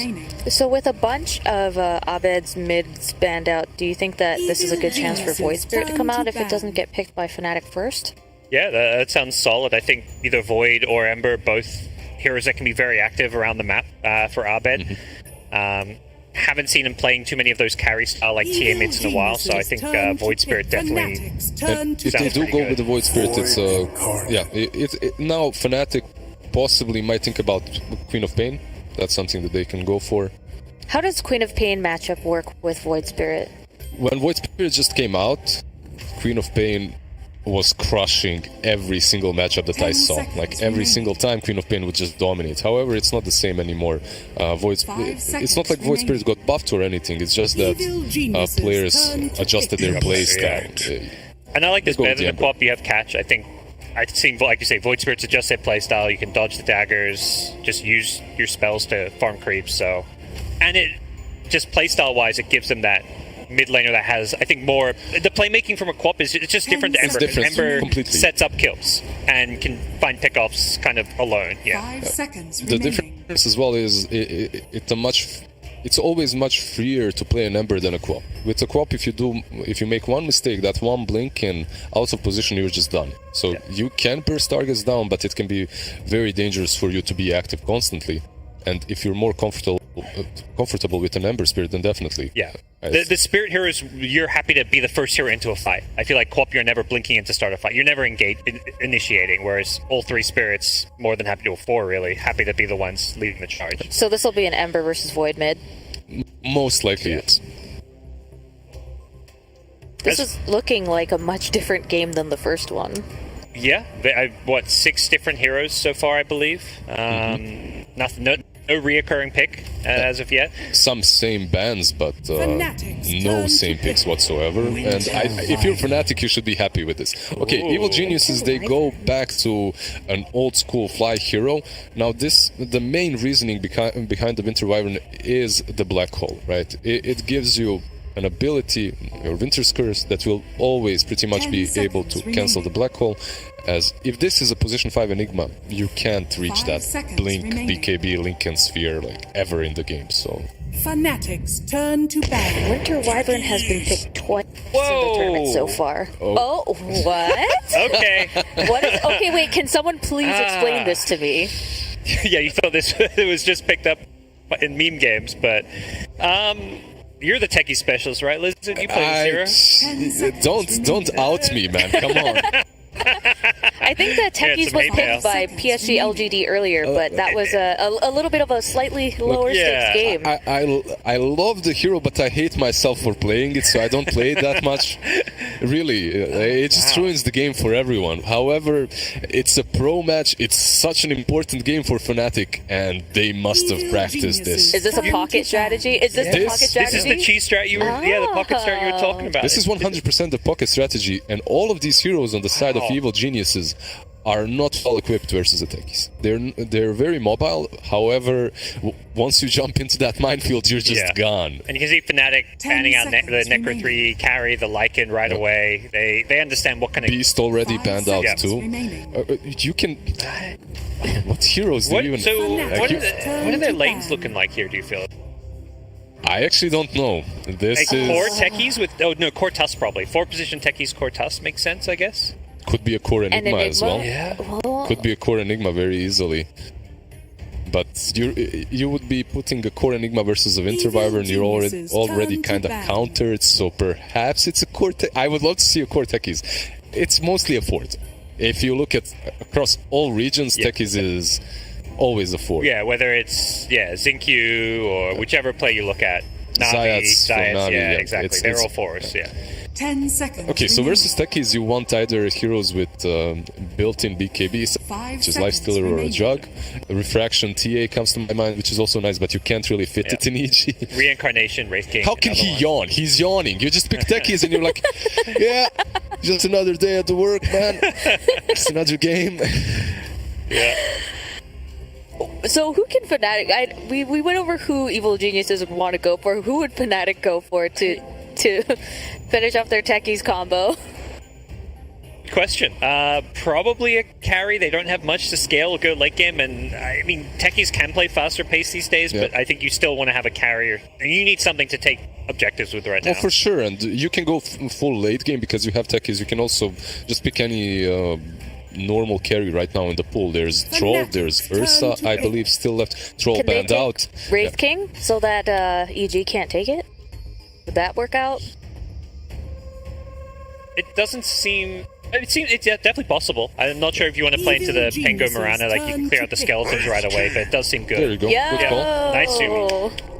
Wraith King Void Spirit, you're learning you're learning Dota. Like, you've been 4 days and you already understand drafts. I've learned perfectly. from the masters. I've had 4 days of learning from the masters. You just need to say now it was obvious, guys. It was very obvious, guys. So who is EG gonna pick up to to round it out. I really just... Maybe this is the PL game. You've been remaining. singing PL's praises, playing PL into Wraith King, into Techies. Into tech, yeah, It's- it could be all right. Ursa is still in the pool if they wanted to go for that. Right. You have that in Rage versus the Mines as well. You kind of built into a lot of strength naturally to later on, so... More comfort pick for Arteezy too. He's very good on Ursa. They want to go for it. They go with okay. Illusion here. This is the counter to the techies. It can be pretty strong versus Wraith King. Historically, it was, but Wraith King now, not only does he go for Radiance and AC, which is really strong versus Naga, you also have Ember versus Naga, who can build Shivas or something similar. Plus, you build that shard on Wraith King, right, for not losing the mana. I understand the Naga pick. I can see it working. Not a big fan necessarily, as I have not seen it win in the regions that I have watched at least. So when you say that it's a counter to techies, is it because you send the illusions off into the forest and you don't die? Exactly. Okay, got it. Yep. I don't know. It's looking really interesting Spicy. now. It's looking very spicy. But I mean, okay, I'll go first. I still like EG. I believe in it. I believe that the Naga will pull through. Gods, your turn. I see Techies. I cannot. I do not have what it takes to bet on a Techie, so I'm betting Techies? EG. You know, I refuse to believe Techies is a hero here, Lizard. Yeah, I'll continue making it spicy here. I'll go with my SCA boys. I think EG definitely got what it takes to take the game. I'm not a big believer in Naga, however. I think it'll be okay. I think that Naga will be able to getting blown up. Let's bring in our casters, Odie Pixel and Lacoste, to see what they think. Gentlemen, Techies? Is Techies a winner?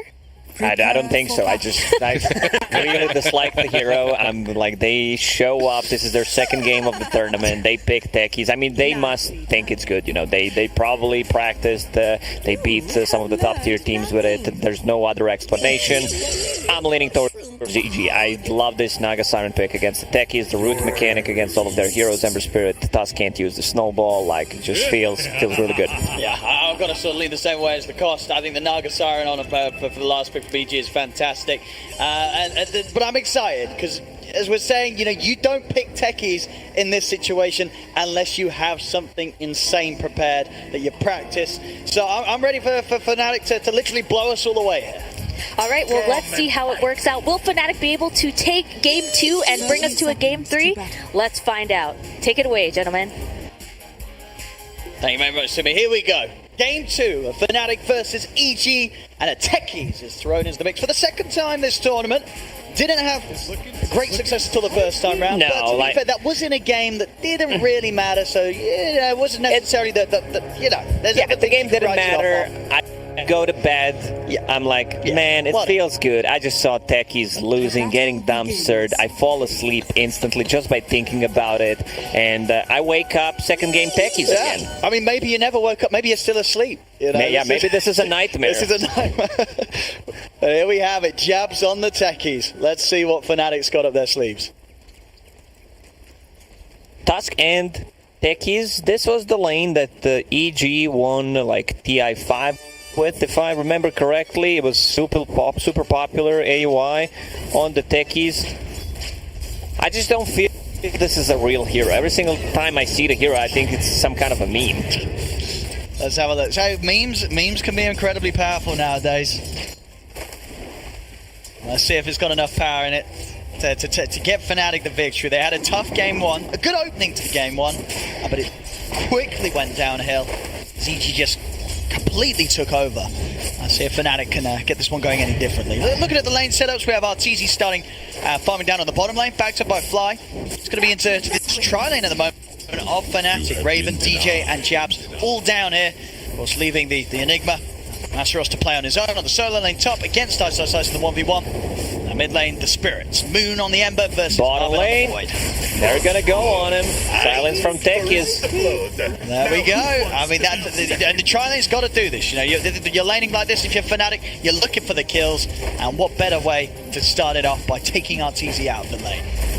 Like Mirana and Wyvern, they're really not strong in a tri-lane. neither is Naga Siren. They need to be careful about the techies. Like, if they keep having this tri-lane, like Vibrant, especially level 1, you have Arctic Burn, Splinter Blast, once you get the levels, if you can get to level 3, it's fine. But compared to the tag team, like, it's just so much damage coming up from the Tusk, and of course the techies blast off. You need to be careful about that. Techies, deeping mid, it's a ganking techies. Oh, here we go, Jabs. He's coming in with the blast off. Oh, a little short on it there. Arbit's still getting low, but the pulse is out before the sleight of fist. No damage to be done there by Moon. And it's going to be an active techies. We'll see Jabs sweeping up and down the map, looking for opportunities to blast off. There it is. A tip. Well-deserved tip. This is a kind of a rotation that we've seen multiple times, where position 4 just TPs out into the trees. It's so much easier to execute. I mean, it's only doable when you're playing Radiant, pretty much. Snap on him.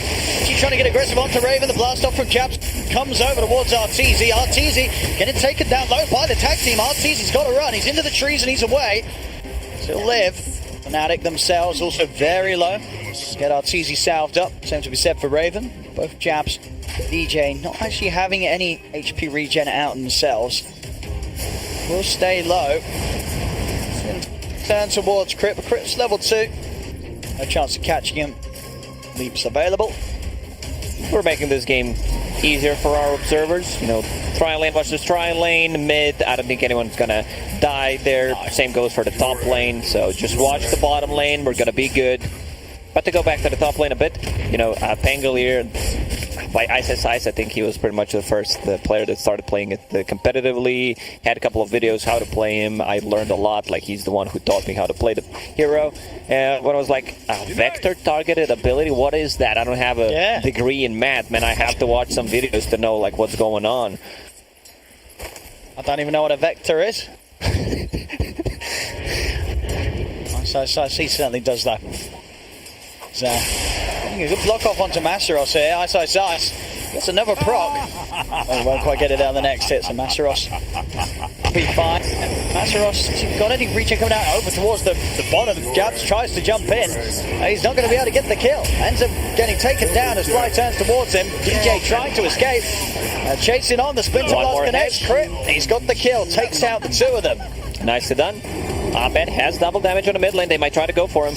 Good attempt with the Remnant there, Abed, but couldn't quite find the angle between the creep waves coming in.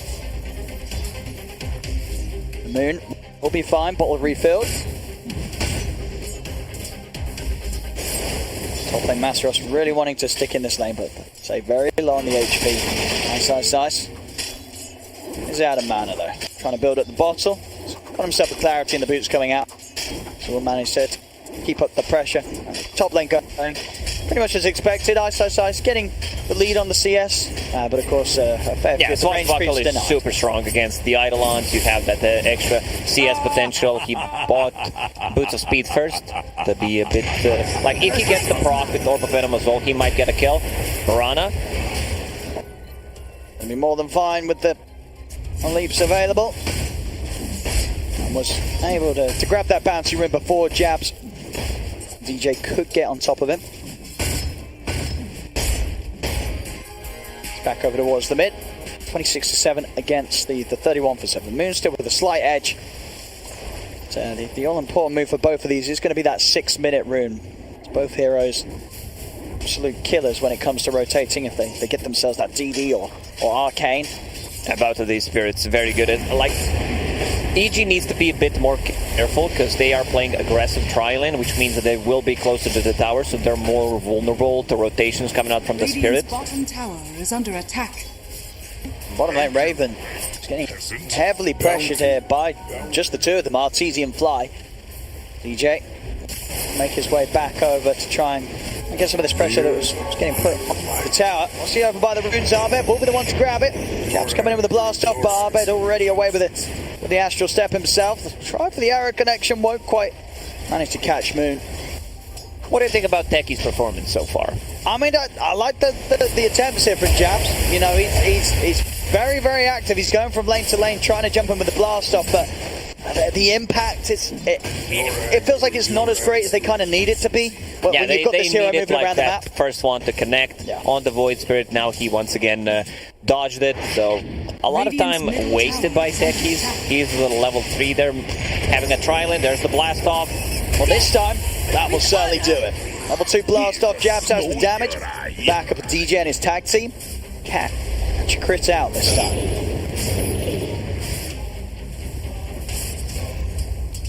Enigma going for Necrobook. I like Necrobook unit. Sometimes if you overcommit, if you get at level 3 Necrobook, it feels like you're delaying your Blink Dagger, you're delaying your BKB. This time around, they will have Winter Wyvern, which is really nice against the BKB Black Hole, so you're always going to have that covered. Top, going to be able to get the angle. ISO sits up with a swashbuckle. Crit tries to get in on this, but they're turning things around. Black Hole's dropped down from Masaros. The follow-up damage from Jabs and Moon. Size will get punished for that. Trying to get him behind the tower. Fnatic going to be a team to let him get away with it. A bit too deep. At one point, Naga Siren will meet the Bale from the bottom lane. Just go to the jungle, because she's not getting too much arm on the bottom lane anymore. And yeah, Arteezy already bailing. See mid Arbed trying to go for Moon. I'm gonna have the snowball. Jabs. Remember the extra punches blocking that tag team. Again, EG losing some of their cores here, as Fnatic are doing an excellent job of reacting to these attempts from EG underneath towers. Necrobook done on Enigma, just needs to use the courier, then he can start putting some more pressure on the tower. I would love Isis to be a bit more active. He can't play aggressively on a Raid King. Raven is having a really good time on this Raid King, going into Hand of Midas. Radiance already knows what he's going to be up against. Naga Siren and the Illusions, you want to have that Radiance as soon as possible. Like, I don't think it's that good of a game for Naga Siren to get the Fusel Blade, even though, like, it is still a good item build on Naga. Raven can buy a shard, and yeah, I think Arteezy just wants to get like a higher tier item after getting the Manta style. Bottom lane, Arbed make a play onto Raven with the back of a Viso. Oh, that's nice and done. So if he can get it the second time round. Jabs watching from the side with the Rolling Thunder out from Viso's side. Be able to find the line over towards Jabs as well. Won't have the damage to take down Raven. Jump forward on towards the Void Spirit. Jabs trying to go for the kill. He's got to be careful. One more jump from Arbed will catch him. Jabs, he's hiding in for the dissimulate. Jabs, he's gone. Kill the mine, plus 25. I like how mines are, 25. 25, easy MMR, 25 gold. That was nicely done. I thought that they will not be able to kill, like, Raid King twice, but the Techies was there, kind of dies for his teammate. Meanwhile, in the top lane, Masaros manages to kill the tier 1 tower. Isis will try to do the same thing.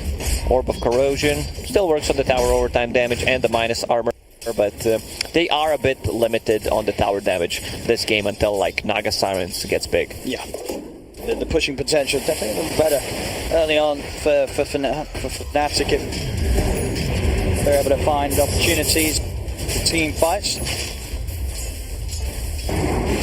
Bottom lane Moon is down here on his own. Size and Arbed are hunting for him. Rolling Thunder's at the ready. Moon's got to be careful. If Size can get an angle to get in with the ult, Arbed does continue to bait. Size not committing with the Rolling Thunder, knowing that Moon will be able to jump away with the Remnant. Chasing, trying to make stuff happen. Moon not lucky with the trusty shovel. Ideally, you would want to pick up a bounty rune, refill your bottle. Nice. It's actually going to be able to find him with the setup Rolling Thunder, but Moon, he's out with the Remnant. The arrow just off the mark. From anime, that one does not miss. They can start playing on the bottom as well. I don't think Fnatic will defend. There is a catapult. Pangolin should be able to take this tier 1 tower. Arteezy just keeps farming up. A bit of a lane, a bit of a jungle, farming that Manta style. We might see, again, a slower game. There's a Naga Siren, there's a Techies. Definitely the potential. Be a bit of a longer one, which is good. Game 1 was rather quick, it's rather brief, so making up for for how rapid the first game came to an end.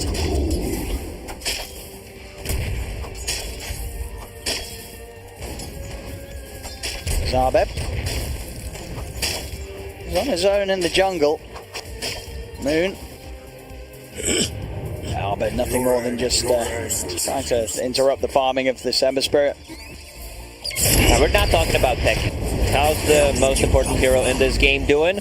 Moon will be able to kill Pangolier. I think there were a couple of mines there as well. Yeah, just gets him with the chains and just commits with the remnants, blows him up. He's not, of course, yet able to start burning into the hood mid lane. Have the setup. ISO flying back to get involved in this fight. Masteros just down. No blast off is there from Jabs, but Masteros will get taken down underneath the tower. Jabs beaten out as well by Arbed and EG. They're going to look to try and chase for more. ISO Rolling Thunder, good to go. All the shots block him off. DJ's able to make sure that the space is there for Moon to get out without ISO getting the catch on him. Moon comes back in with the side of There's going to be a buyback from Crit. As the setup's here, Art's easy. Arrow. Has he got the timing? He does. The sleep setup into the remnant, into the arrow. They lock down Moon. And now DJ will also fall as ISO protected by the cold embrace of Fly. That was nice of them. They have a good setup for the arrow. Either like ensnare once Naga Siren gets that, or just a sleep. Wyvern Curse is also a great setup. 2 buybacks. That's going to be costly. Next time they die, they added seconds to their death timer. It's going to be pretty big. ISSI is not going for like any type of a damage. Usually, from what we've seen, especially 11 Pango, like he goes pretty much always for the same item build. You know, get that Maelstrom to be able to scale. If you don't get that Maelstrom, like you're going to have a hard time pushing out the lanes. You're going to be in the middle of the pack, I would say. But I guess he just wants to be able to, you know, tank up all the damage. I mean, this is, as you said, the punishment that will be there for playing with that buyback in that last fight. He gets taken down again, Ice. And now he's gone for a minute. And at 13 minutes into the game, that's a long period of time to not be involved. Yeah, he can just chill. Try to figure out where Techies is placing the mines. Raven, might have done. Going into Radiance, they're trying to put some more pressure on the mid lane. They also don't have too much tower damage. If there's no Necro unit, if there's no Eidolon's crit, busy. Not saving his body Fly. He's completely alone at Fly's Fnatic. There's some good kills one after the other, while CG's not got the full squad alive. And it is indeed just giving that time for Raven. Still though, Arteezy very far ahead of anyone else in the game. 2k lead. SNY into Orchid. Okay, this is pretty much the first SNY I've seen on Naga. I didn't see too much of a Naga, but the ones that I've seen in Southeast Asia, seen always went for the Manta style because, you know, it increases your farm. You get those extra illusions. You can dispel stuff. Not too many stuff to dispel this time around. Techie's silence, chains, but he's going for status resistance instead. Going into Orchid. I mean, do you like that? Going for the Orchid on the Naga Siren. Radiant are scanning. Maybe they feel they need like another way of lockdown, but going for 2 Orchids. Like Void Spirit's already getting an Orchid, so maybe he could go for something else. Like if he wants to tank up, like Scotty is a good choice. I've also seen him play Naga Siren like Manta style into Butterfly straight away when they have a heavy physical damage. Maybe they think, like, we don't have enough lockdown. Like, we need to be able to deal with, like, Snowball coming up from the Tusk. Enigma will eventually get a BKB, so, like, that's not going to matter. Bottom lane, Arrow will connect. A very nice setup. Have they got enough damage, though, into the root? It's going to be close. Stick charge pop from Moon, and the Remnant, it's up. He's away. Not quite enough control and damage between the two of them. Meanwhile, up at the top half of the map, Arbed's in trouble. Yearn's going to be ticking him down. Shards off the mark. Starbed's able to jump down to the low ground with the Dissimulate. He's good. He's going to get out. Oh, he's away. That was so close.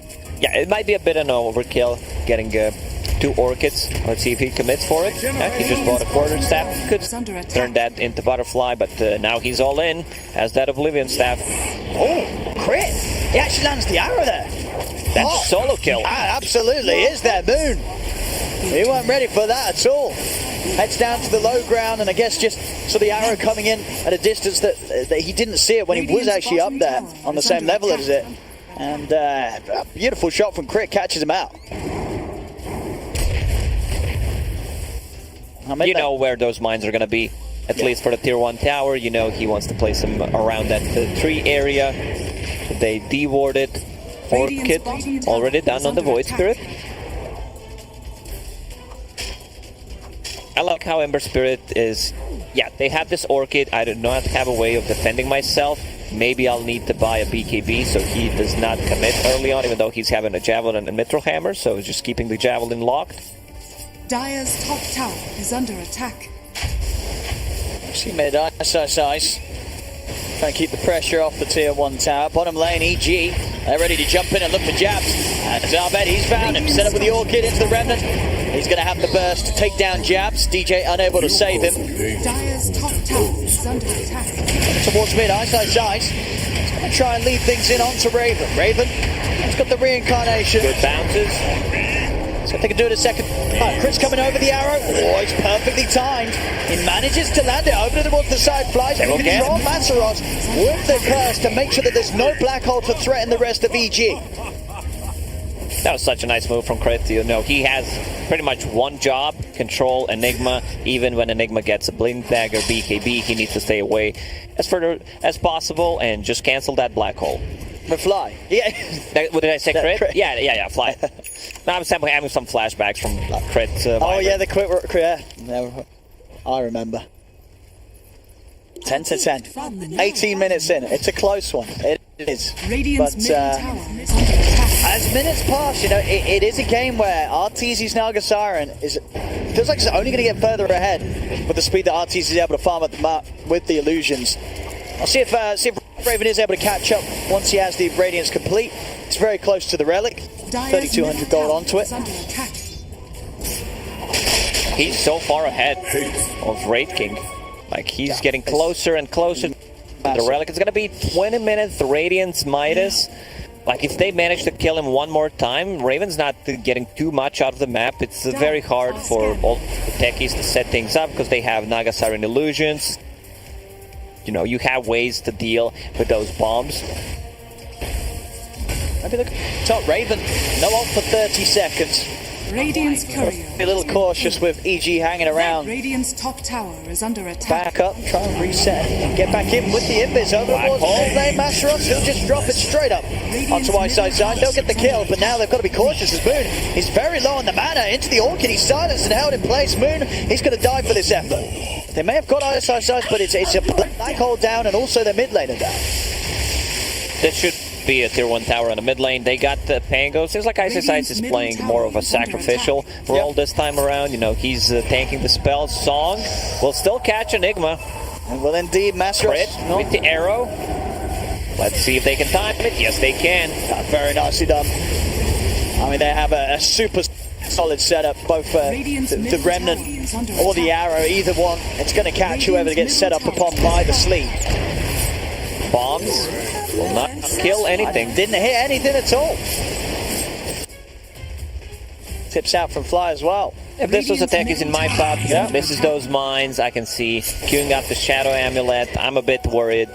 But he's having a good time, you know. He's farming up almost a full Aghanim set done. Yes, it's always very hard to get a good read on a techies game. Like, one mistake, they go for the high ground, they go inside the trees, 2 heroes, they instantly die. Suddenly it's 3 versus 5. They chase, they get the Roche. That's very hard to predict, like, what can happen in techies games. No, absolutely. Yeah, even though it's 2k lead for EG and RTZ's as big as he is, we're not quite into that techies territory that it gets to when EG do have to try and siege the high ground. Mid lane, setups there. These Orchids certainly getting the job done. Moon's getting caught out. He does not have a way of defending himself. At least, you know, he did not go for the Maelstrom, lock that Javelin, so just needs a recipe to buy a BKB. That's going to help quite a lot against 2 Orchids. And they're going to look for Roche, EG. With a lot of Moon in the game. You know, you have Pango. Pango is very strong in a lot of departments. You know, getting minus armor from the Lucky Shot, this arm, minus armor from Orb of Corrosion, Riptide, minus armor. What is he sitting at? Just minus 2 right now, minus 13, I believe that's it. Coming over to contest this is very hard for EG. I mean, sorry, very hard You have a song. Like, you always have a song. The best kill the Roach with. No chance of fighting into this around the pit. EG's lineup too strong. We didn't talk about is, like, Tusk, his, you know, shards. It's really not that good this game, because they have 1, 2, 3, 4 heroes that can get over the shards easily. So, like, even if you get a good block off, it doesn't really matter that much. Pangolier picking up a Blink Dagger, so it's going to be much easier for him to cut into backline, possibly find Enigma, who still does not have a Blink Dagger. Mid lane RTZ. He's diving in onto Jabs. He's got the setup as he is going to back away. Doesn't want to stick around too long with the Axe, that's stats. Jabs is tanky enough to look for damage off the illusions. Ice. He's looking for the cleanup. He's going in. He's going towards the fountain. Oh, whoa. Yeah, he's going to start TPing out. Bit of a wild move there. You know, one of the reasons why we love to see Ice.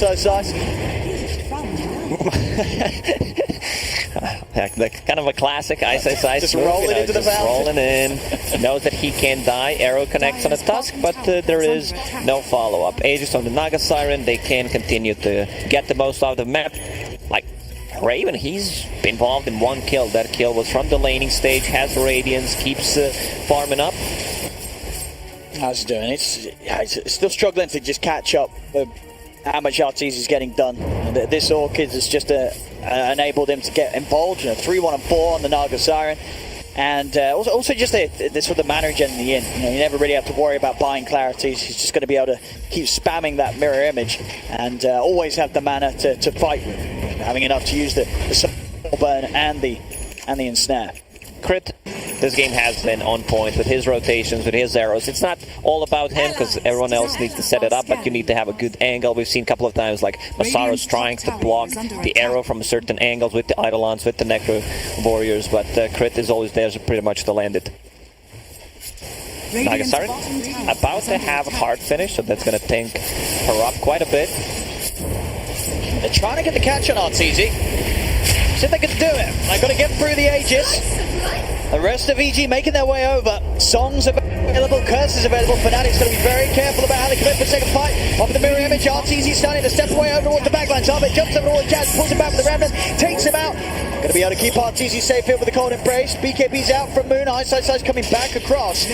Song comes to an end. RTZ continuing to retreat, and he's away. They can't chase any further as EG's going to put the back. We're going to look at Arbit for the curse fly. Puts the stop to the black hole. Arrow out onto Raven. Over to the side. The silence and the ensnare catching Moon. Moon will go down. DJ and Raven, they're trying to find Ice. Manifests out to Crit. They bring down the Mirada. RTZ and Arbit, they're ready to swing back in though. RTZ's picked up the heart. He's healing back up. They've got to run Fnatic. They're only down to Raven and DJ. Raven, he'll fall the one. That's his first life. Can DJ do anything to save him? He can't. The Orchid out again from RTZ, silencing DJ. He has to run. He's got to leave Raven as DJ cannot fight this. Nice dodge by Arbed. Arbed takes down DJ. TP over from Jabs. Jabs, can he do anything to help him? There's going to be a buyback coming out. But Arbed's cleaned up the double kill over towards Jabs. DJ's brought back for this, but he knows he cannot TP in here. He can do nothing to help Jabs as EG. Oh, that was such a nice done by EG. Pretty much the perfect timing. Heart gets delivered in the middle of the fight. The regeneration kicks in. Song to keep him alive. BKB on Ember Spirit. He can deal with that amount of damage coming out because Ember Spirit is not really farmed. Like Fly, he has one job. His job is don't get caught by a black hole and just cancel it with the script. That's exactly what he did. Fly might be a little bit dead here. He's in on it. RTZ. They'll be able to help him out. Has been trapped by the shards, but look at that. It's not RNG. Man to dodge. Wow. He knew how to use it. He did. You just got to press the button the right way to guarantee that your illusion's over the shards. You can try at home, but it's very hard. Very you hard need to press it mechanic. like 3 times fast, 2 times slow, then 2 times fast again. Give it a bit of a rub, just press the key right, and boom, you're over the shot. Arrow again. That's DJ bought back. He bought back in the previous fight, so he's not gonna have it. Next Roshan may respawn in 3.5 minutes. There's still a couple of towers that EG can go for. Like Techies, he's not having like that good of a time anymore because all these mines are being taken away from the Naga Siren illusions. Pangolier is super tanky, like he can tank most of that damage. He's also bringing something on the courier. That's a full pipe. Yeah, he just wants to tank up. Alright. Oh, Moon caught yet again. I mean, it's too hard to play against these silences. He's still struggling. Even though he has the BKB, they catch him with any of the stuns, the Thunder or the Remnant. They've just got enough damage to burst through him before he's able to react. CG now at 10k, 21 to 13. Things have another very solid game against it. Oh! Well, the mines do go off, but too tanky with he's that got a heart. Yeah, he's going to be back up to full HP in a few seconds. Radiant's top tower is under attack. Nothing more than a bit of a tickle. Dire's bottom tower is Also, I under love attack. Fly's build, maxing out Cold Embrace to lower the cooldown, increase the healing, because like he's not dealing damage. He does not need that Arctic burn. Pretty much already said it multiple times. Needs to be able to cancel the black hole. Like Enigma is going for a BKB into Lincoln Sphere. Could be a bit tricky if he manages to get to that Lincoln Sphere. But eventually, I think they will have another way of stopping it. Naga Siren, definitely a hero that wants to buy an Abyssal Blade, so they will have that covered as well.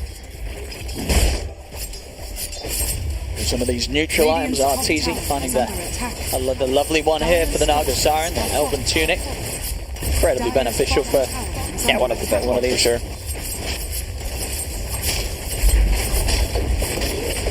Now, these tier 2s, they can't really defend them, Fnatic. Fnatic's going to have to gear up for that high ground defense. See if they can get something big going, and if Raven's really going to be in a position that he can sort of attend these fights and be any sort of threat, because so far he's just not really been able to get involved at all. They're running him down. Arbeb, they're going to be able to finally catch it. Arteezy's in with a song and is in a position that's very hard for the rest of Fnatic to get to. I think Fnatic they're just going to have to bail on him completely. They know that they cannot get here in time to give him any sort of chance on the second life. Oh, unless that blink. Wait, he actually managed to blink out. They don't know where he is. They don't know where he is? Okay. I mean, that's why they didn't come over. Raven was like, don't worry, guys, I got this. And he actually gets out. Despite the whole of EG being there. Yeah. Because they were not showing other heroes, and he was like, I'll go in, I'll try to find the back line, possibly stun something else. You guys got this, right? Apparently they didn't. They didn't. So, yeah, Raven actually able to live. Very nicely done.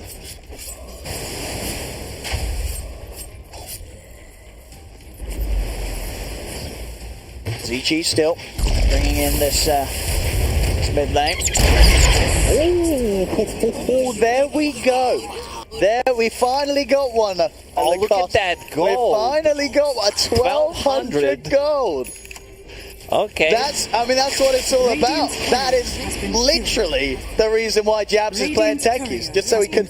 I mean, and he did it. He had enough mines. I think it was 100 to 0. I think it was. Yeah. We're probably gonna see that one right, again. there we go. It was pretty high. That's the dream for Jabs. Your hero dies. No one is nearby, but your hero is dead. Raid King finally level 18, so 40-second cooldown on reincarnation. Ice. Got it. Rolling. Checking out if they're invading the jungle. See if Jabs can pull out some more of those. It's the big stuff. As here we see it. He steps in and look, a perfectly stacked mine pile. And Arteezy, as soon as he's down, of course, Jabs, he's quick with the all chat on the hero lines. You gotta be. That's one of the key parts of playing the techies. You gotta break your enemies down. Yeah, you gotta get into their head. Yeah. And try to break them. Jump from Abed. They do not want to take this fight. Naga Siren out. Roshan is up. Also, Song is up. EG using a smoke. Abed also going for a bit of an earlier Eon. Does not want to die to techies. Yeah. Also, that's gonna possibly keep him alive from the black hole.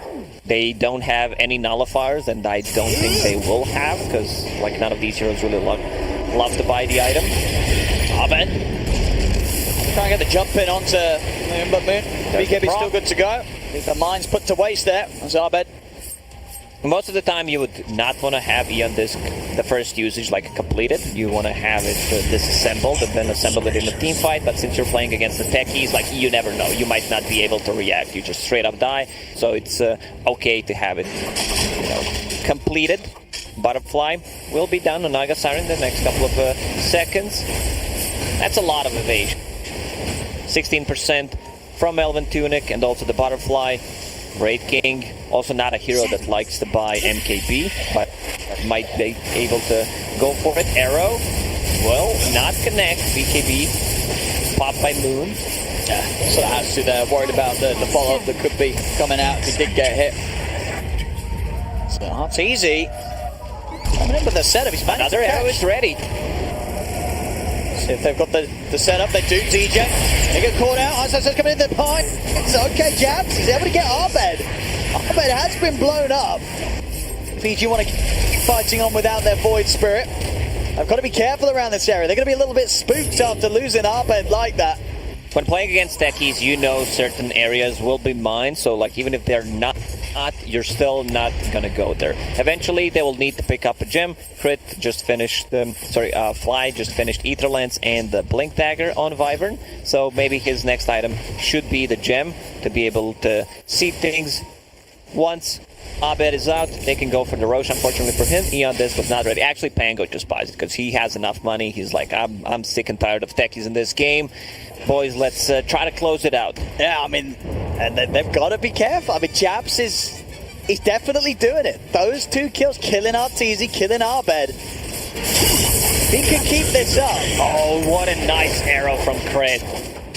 Man, it takes skill. I don't think they're going to kill him, but still felt really, really good. It's going to chase him, but yeah. I've seen mid. Not enough damage. Like, he used the arrow while there was a Flight of Fist from Ember Spirit. Song mid. I mean, Raven's going straight up to the high ground. Was trying to get the jump onto Fly. Arteezy having to use the song to save Fly. EG sort of questioning if they want to actually fight this. There's still a few seconds without Arbed, so they won't try off the back of that song. It's used to save Fly. Arteezy very active as an Naga Siren, like he's involved in 15 out of 22 kills because he knows he needs to play with the team. They have a great setup. If he ever wants to, quit Dota, those songs were so on point, might start thinking about his music career as well. Beautiful vocals. To restore Now the pit. void within. Here's the mine sign down, and it's the mines prepared by Jabs. Roshan, a little bit of a spooky space to enter into. It's midnight. It's tier 2 tower just about to fall. Raven trying to do his best to hold on to it as long as he can, but the tower's gone. Azeroth waiting, ready with the black hole. If EG do try and commit. Dire's structures are fortified. Dire's top tower is under attack.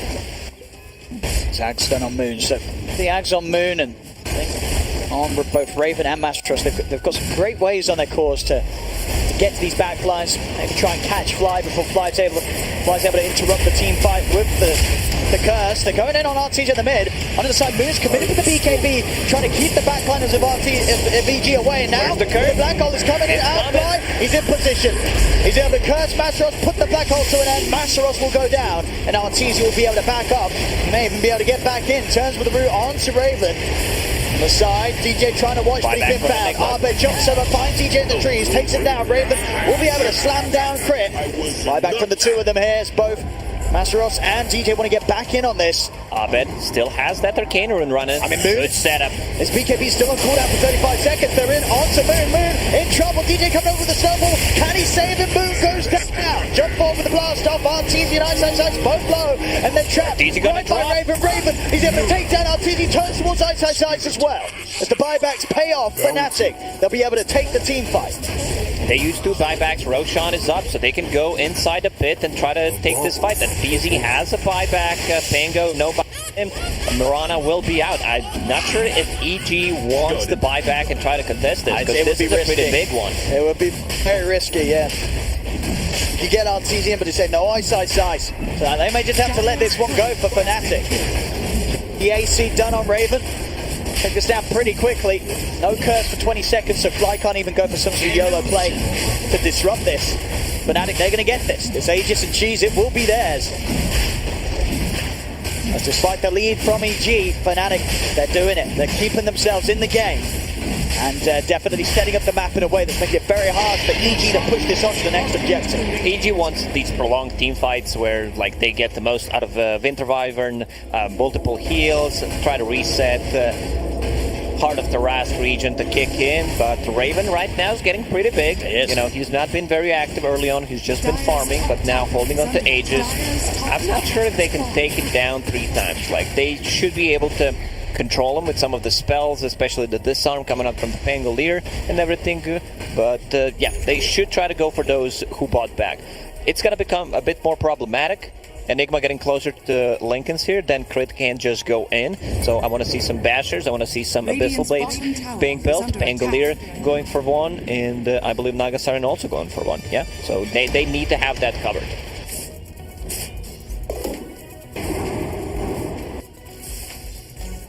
Excellent item here, Spell Prism. See who wants to take that on Fnatic. Both Moon and Masaros would like to get their hands on that mid lane. RTZ going for the setup. Moon, again, just having to use the BKB every time, making sure that he doesn't get chain stunned by any follow-up after the song.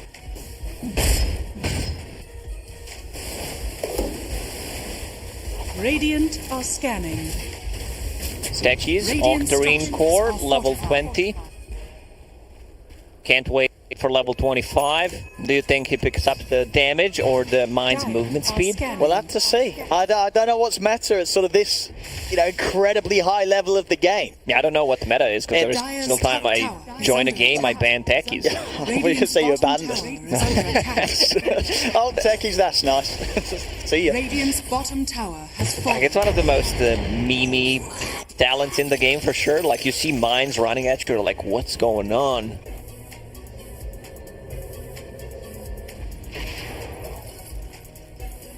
And you can definitely feel that techies pressure getting to each other. They can't approach the high ground, especially now, of course, with the Aegis cheese in the hands of Raven. It's a hard move to make.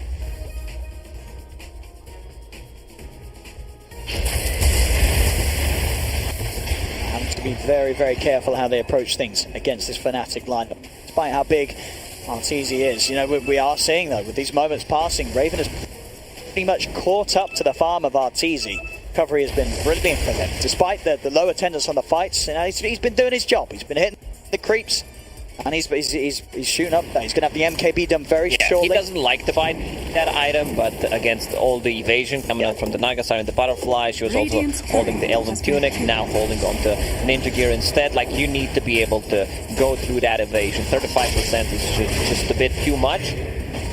I mean, I feel like we might definitely be getting a long one here. I mean, EG, they've just found the dream item, but you always hope for Arteezy would have been holding out, as he will get that Illusionist cape on the Naga Siren. Extremely nice item to be had, the best. Yeah, sometimes, you know, those items for certain heroes, I feel like so 100% drop rate. Ember Spirit holding on to Spell Prism as Refresher or queued up. They might have to BKB here, yeah. Just got to be careful. BKB 7 is like plenty of times. And we'll come to an end. And he's got them. He's silenced again, but look at the mines. It's being pinged out. Where's the arrow? Here it comes. Oh, does not dodge it. He doesn't. Comes out of the slide, gets hit by the arrow, taken out by the illusion. That's Moon dead for 80 seconds. Up towards Raven they go. Raven be able to back off. You can see it there as well. You know, once he had the BKB, he did have remnants, but you know, EG almost knew they were like, hang on, this guy's baiting us. He's trying to get us to go somewhere. And it was indeed. EG, they play it smart, they don't fall for the bait, and they take him out at distance. Yeah, I like that. Something you did mention, Void Spirit decided to go for Remnant provides a true sight, which is really nice, you know, playing against the techies. They also have the gem. Ice. Middle tower is under attack. Who's holding it now? Because I saw it was now. Well, what's the gem actually? Oh, it's the Void Spirit who has it. Slow siege from EG. Starting to go on Raven, but of course they never want to fully commit onto this Wraith King, especially when he's up here on the high ground of the base. They'll look to push on the side lanes, trying to split Fnatic up. So that bomb, it's going to be off the mark, not going to catch anything there. Abed needs to be careful to not get his E on this proc. He's not full HP. That's the Aegis regeneration. Air. Oh my god! Nice, he's in. That's DJ down. No buyback on DJ. He's out for 90 seconds. CG now with a number advantage. Jump forward from Moon. Tries to get the catch, won't find it. It's crits out. EG, can they get anything more done whilst DJ is down? Still very, very hard to push into the rest of Fnatic's lineup. Radiant's top tower is under attack. Moonlight Shadow being used here to try and allow them to get some sort of an angle that they could jump in and catch Fnatic by surprise. Bottom lane, they have a couple of mines, hard to see how many. And they also have a sign. Raven's trying to start things outside of the base. Abed jumps over towards Moon. Wants him back. RTD. Link's here, done on Enigma, but there's also they can it gets blown up. It does. There's also Gem on the ground. It's being pinged out. It is. Can they get it in time? Who's heading out there? Mastros. Yeah, the courier's been sent. DJ's going to be able to pick that up. Because they bought that gem earlier on. The one's gonna be ready in the next couple of minutes. But it's still a 900 gold loss for the EG.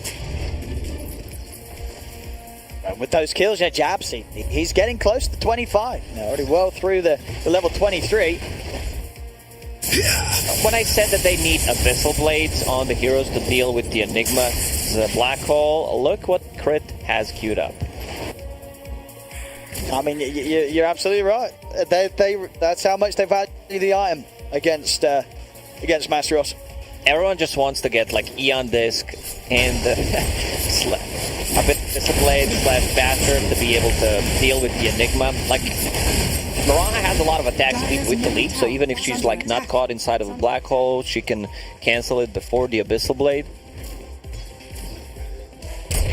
Yeah, for sure. You're very highly likely to get even one Fly. They're itemizing stuff so nicely against this Enigma. Fly wants to get a refresher. Unfortunately for him, there was no Philosopher's Stone dropped in this game. Otherwise, he might have actually had it. Buys another gem. Crit actually buys a gem. They've got to have this gem against this techies, otherwise it's going to be impossible to play against Jabs. Refresher done on Ember Spirit, so he has 6 Fire Remnants, not too bad. Double damage in power speed. Also double BKB is going to be very helpful. I hope you guys, went to the bathroom, have enough water and everything, but be sure to get some snacks, because this one seems to be that's going to last forever. We have this chance on our team. We actually have the refresher. Pop by Moon, so he can get it. He's going to be able to find the black hole follow. Mastros, he gets the low down on the two of them, and Fly comes in with the curse. Holds down Moon. RTZ is still trapped in between the four of them. He's able to put the mirror image. He will get out of there as Fly's able to set up the turnaround. They take out both of them. Both Moon and Jabs going down. Jabs will buy back. So they can take down Raven a second time. They burn through the reincarnate. RTZ, Arvin, and Crits around him. And that's going to be Raven out. He's out for 100. He has no buyback. Yeah, TZ just finds a way how to get stuck. If it's a cliff, this time around, he could not get out. There were heroes all around him. But once again, good ulti coming out from Wyvern. Fly always there on time, and now they can start split pushing a bit, see where the mines are. With 3 dead, EG should have a pretty solid opportunity here to claim these racks. Fnatic, they may be up for one final fight, but definitely going to take severe damage to the base. EG coming in with the siege. Radiant's top tower is falling. It was a good attempt, sort of throwing everything in onto Arteezy with the black hole, but again, just Fly's positioning. He's always going to have the chance to interrupt things. This time not necessarily cancelling the black hole, but making sure that Fnatic just couldn't find any follow-up after it came to an end. And Arteezy able to live, take top racks, mid racks. They'll sweep over the bottom. Still 40 seconds until Raven's back in. Bottom's a little spookier with the mines out. They should be able to clean that up. They still have a gem. Void Spirit once again holding it. And Fly with the extra range coming up from the Arctic Burn can deal with the mine. So this should be the Mega Creeps, but doesn't matter. You have techies in the team. Next Roche is up. She's Aegis plus a refresher. Like they want to get pressure in this one. I would say much more value, especially for Winter Wyvern's second curse possibly, or just have the BKBs, another song. But I feel like Fly should be the one getting it. Just making sure that they do their best to carefully close the game up, Allies to take any risks. Omega's up. Very much going to be on Fnatic to just rely on this Techie's defense to have a shot at swinging this game around against EG. EG, they're going to do their best to not hand that.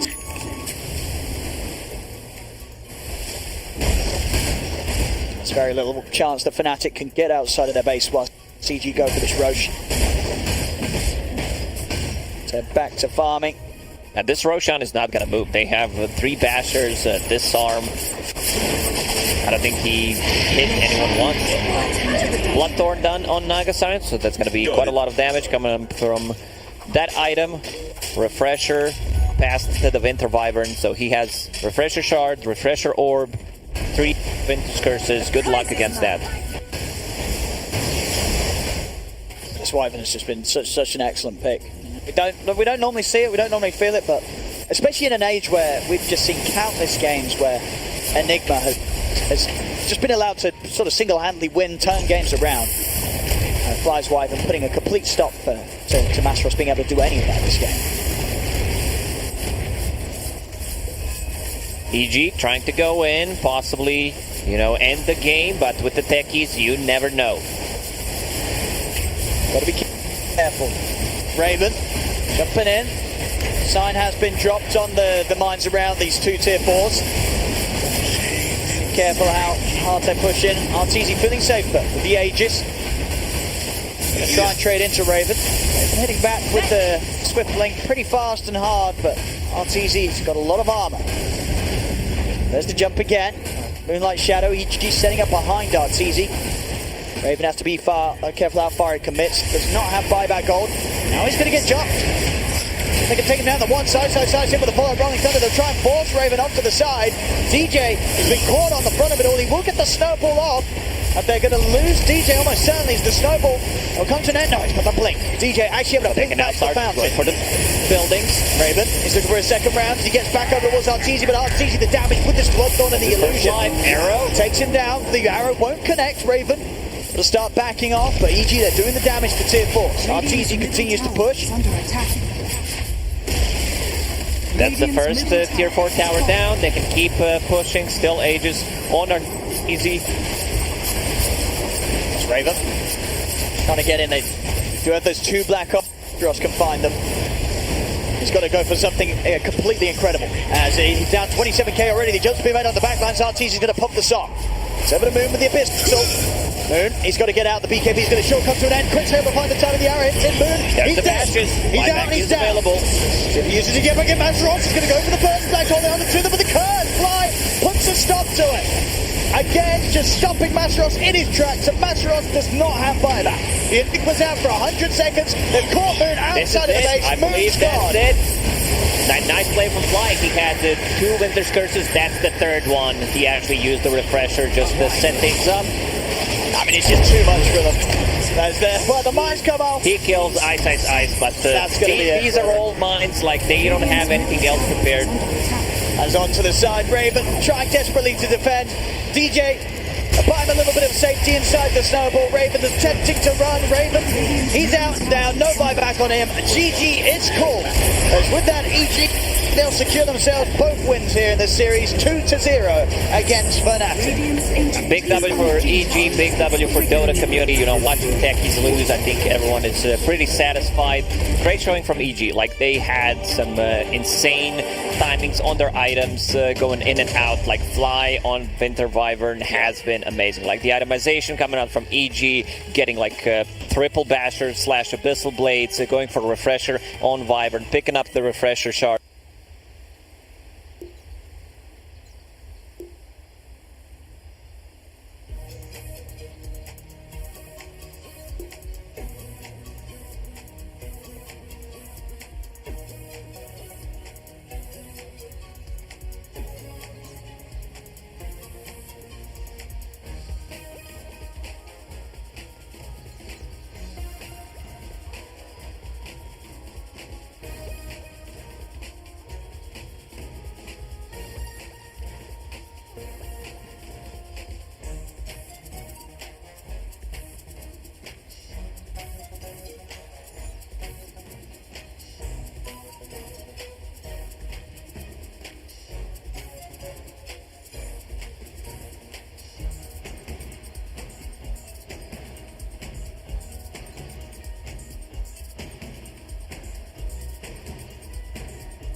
comes to the lane to help you out. No, he even got a solo kill on Ember early on. He was playing a very, very good game of Dota, but overall, EG as a team outplayed them in team fights such as this one. Yeah, Fly, I mean, we haven't even mentioned Fly. Yeah. His Wyvern positioning was perfect. He was always saving people with the Cold Embrace, getting the good Winter's Curses off on the takedown. EG, yeah, really good. Usually what you try to do is you bait out the curse or you jump onto the Wyvern, but Fly was just always out of sight and in the perfect position to not get caught and meanwhile still have enough range to use that curse. So very well played by him. And the thing that's most promising for me with EG moving forward is they weren't afraid to make mistakes. They were willing to take all these chances, make plays. There were times, they would die to mines or whatever, or there was like an okay black hole here and there, but they were always the ones looking to make plays once they came online with their items. Yeah, it was very cool to see Naga Siren using the song to go in instead of run away. We saw a couple of times where RTZ used the ulti to walk away, but there were a lot of really good initiations with that song. Pretty much all the Nagas that I have witnessed in the DPC League have done the same thing. Hit creeps and hit exactly, creeps. You hit creeps, you pretty much make yourself the only farmed hero in the game. The enemies are kind of farming, but your team isn't. The enemy team, that is. And then eventually you fall off because you're one hero and everyone else is starving around you. This time around, RTZ did something completely different with the SNY into Orchid, Bloodthorn, Abyssal. I like the Heart as well quite a lot because it allowed him to stay alive in those minefields against techies. Plus, he was able to reset fights. He's able to move back a little bit with the Song of the Siren and then rejoin fights as he's healed up a little bit. So, if you were to pick an MVP for this match, who would it be? I know we were talking about it a little bit in the green room, but everybody just seemed to do really, really, really well in their role. Crit or RTZ, what do you think? Or Fly, even for those black hole cancels. One of those three, I think. That's like almost all the team guys. I would personally go with Arteezy. I think the way he played Naga Siren showed that it can still be such an active hero, not just this farmer. 50k hero damage on the Naga, like that's. Didn't he get the MVP for the last game as he well? Did, we have some Arteezy fanboys here on the panel. Yeah, NA Arteezy fanboys. But well played overall. Like I said before, the SNY into Orchid on point. Didn't get baited into any diffusal builds with Manta, which can be good versus Raid King, but like maybe a year or two ago. Right now they aren't as good, so very well played. Well, we have a special treat for the end of this series. We have an interview with very aggressive offlaner Ice Ice Ice. Hello. Hi. So how are you doing? How is it to be playing in Singapore with your team in LAN? The same. The same? Yeah. There's no difference at all. I mean, I guess with the pandemic and all, it's a bit weird to be playing a LAN event, but it's kind of nice, I guess, to be playing a LAN event because you're playing against teams of like other regions at same ping. Did you feel more like motivated coming to this event? I mean, you kind of mentioned this is the first LAN event in such a long time, Ice. You've just been getting to play a few smaller NA tournaments over the past year, and then the DPC leagues. Were you more motivated here? Not really. I'm kind of waiting for like TI to be like really motivated. Right now, I'm kind of still like chilling. I think I played too much like Magic the last 2 weeks, but yeah, I mean like it's weird, right? Because I came back from NA. There's like a 2 weeks quarantine, so I technically only got like a week off before the event. It felt kind of bad. How does it feel playing against Fnatic, your ex-team? Any mixed feelings there? Not really. It's like a fun game. I kind of respect them for picking the techies, and Debs did like really well on it. How did RTZ feel getting blown up by those mines? It's just annoying. It's like playing against techies, and you just gotta take it slow, right? You can't like go into the trees. You can't walk past like areas that you haven't like explored. It's like a minefield, so you just gotta watch out. And you can't dive the fountain with Pango as well very early on, right? Yeah. Is there? We had this discussion on the panel. Is there a player from your teammates that you think is the MVP in the series? I think Fly played really well with his Wyvern out. I mean, like the rest of us were like doing the same. Arthur did some like great sleeps, and yeah, I bet fat though. Rip Abed. Well, do you have anything to say to all of your fans who are watching and eagerly cheering for you?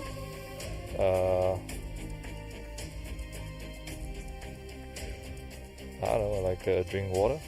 Drink water? All right. good advice. That is the message from Ice Ice Ice to all of his fans. Stay hydrated. Thank you so much for interviewing with us today. Thank you. Bye. Good Thanks, luck. guys. Well, Drink water. stay hydrated. It's very important, especially in nowadays with the pandemic. Stay healthy. Stay hydrated. Sure.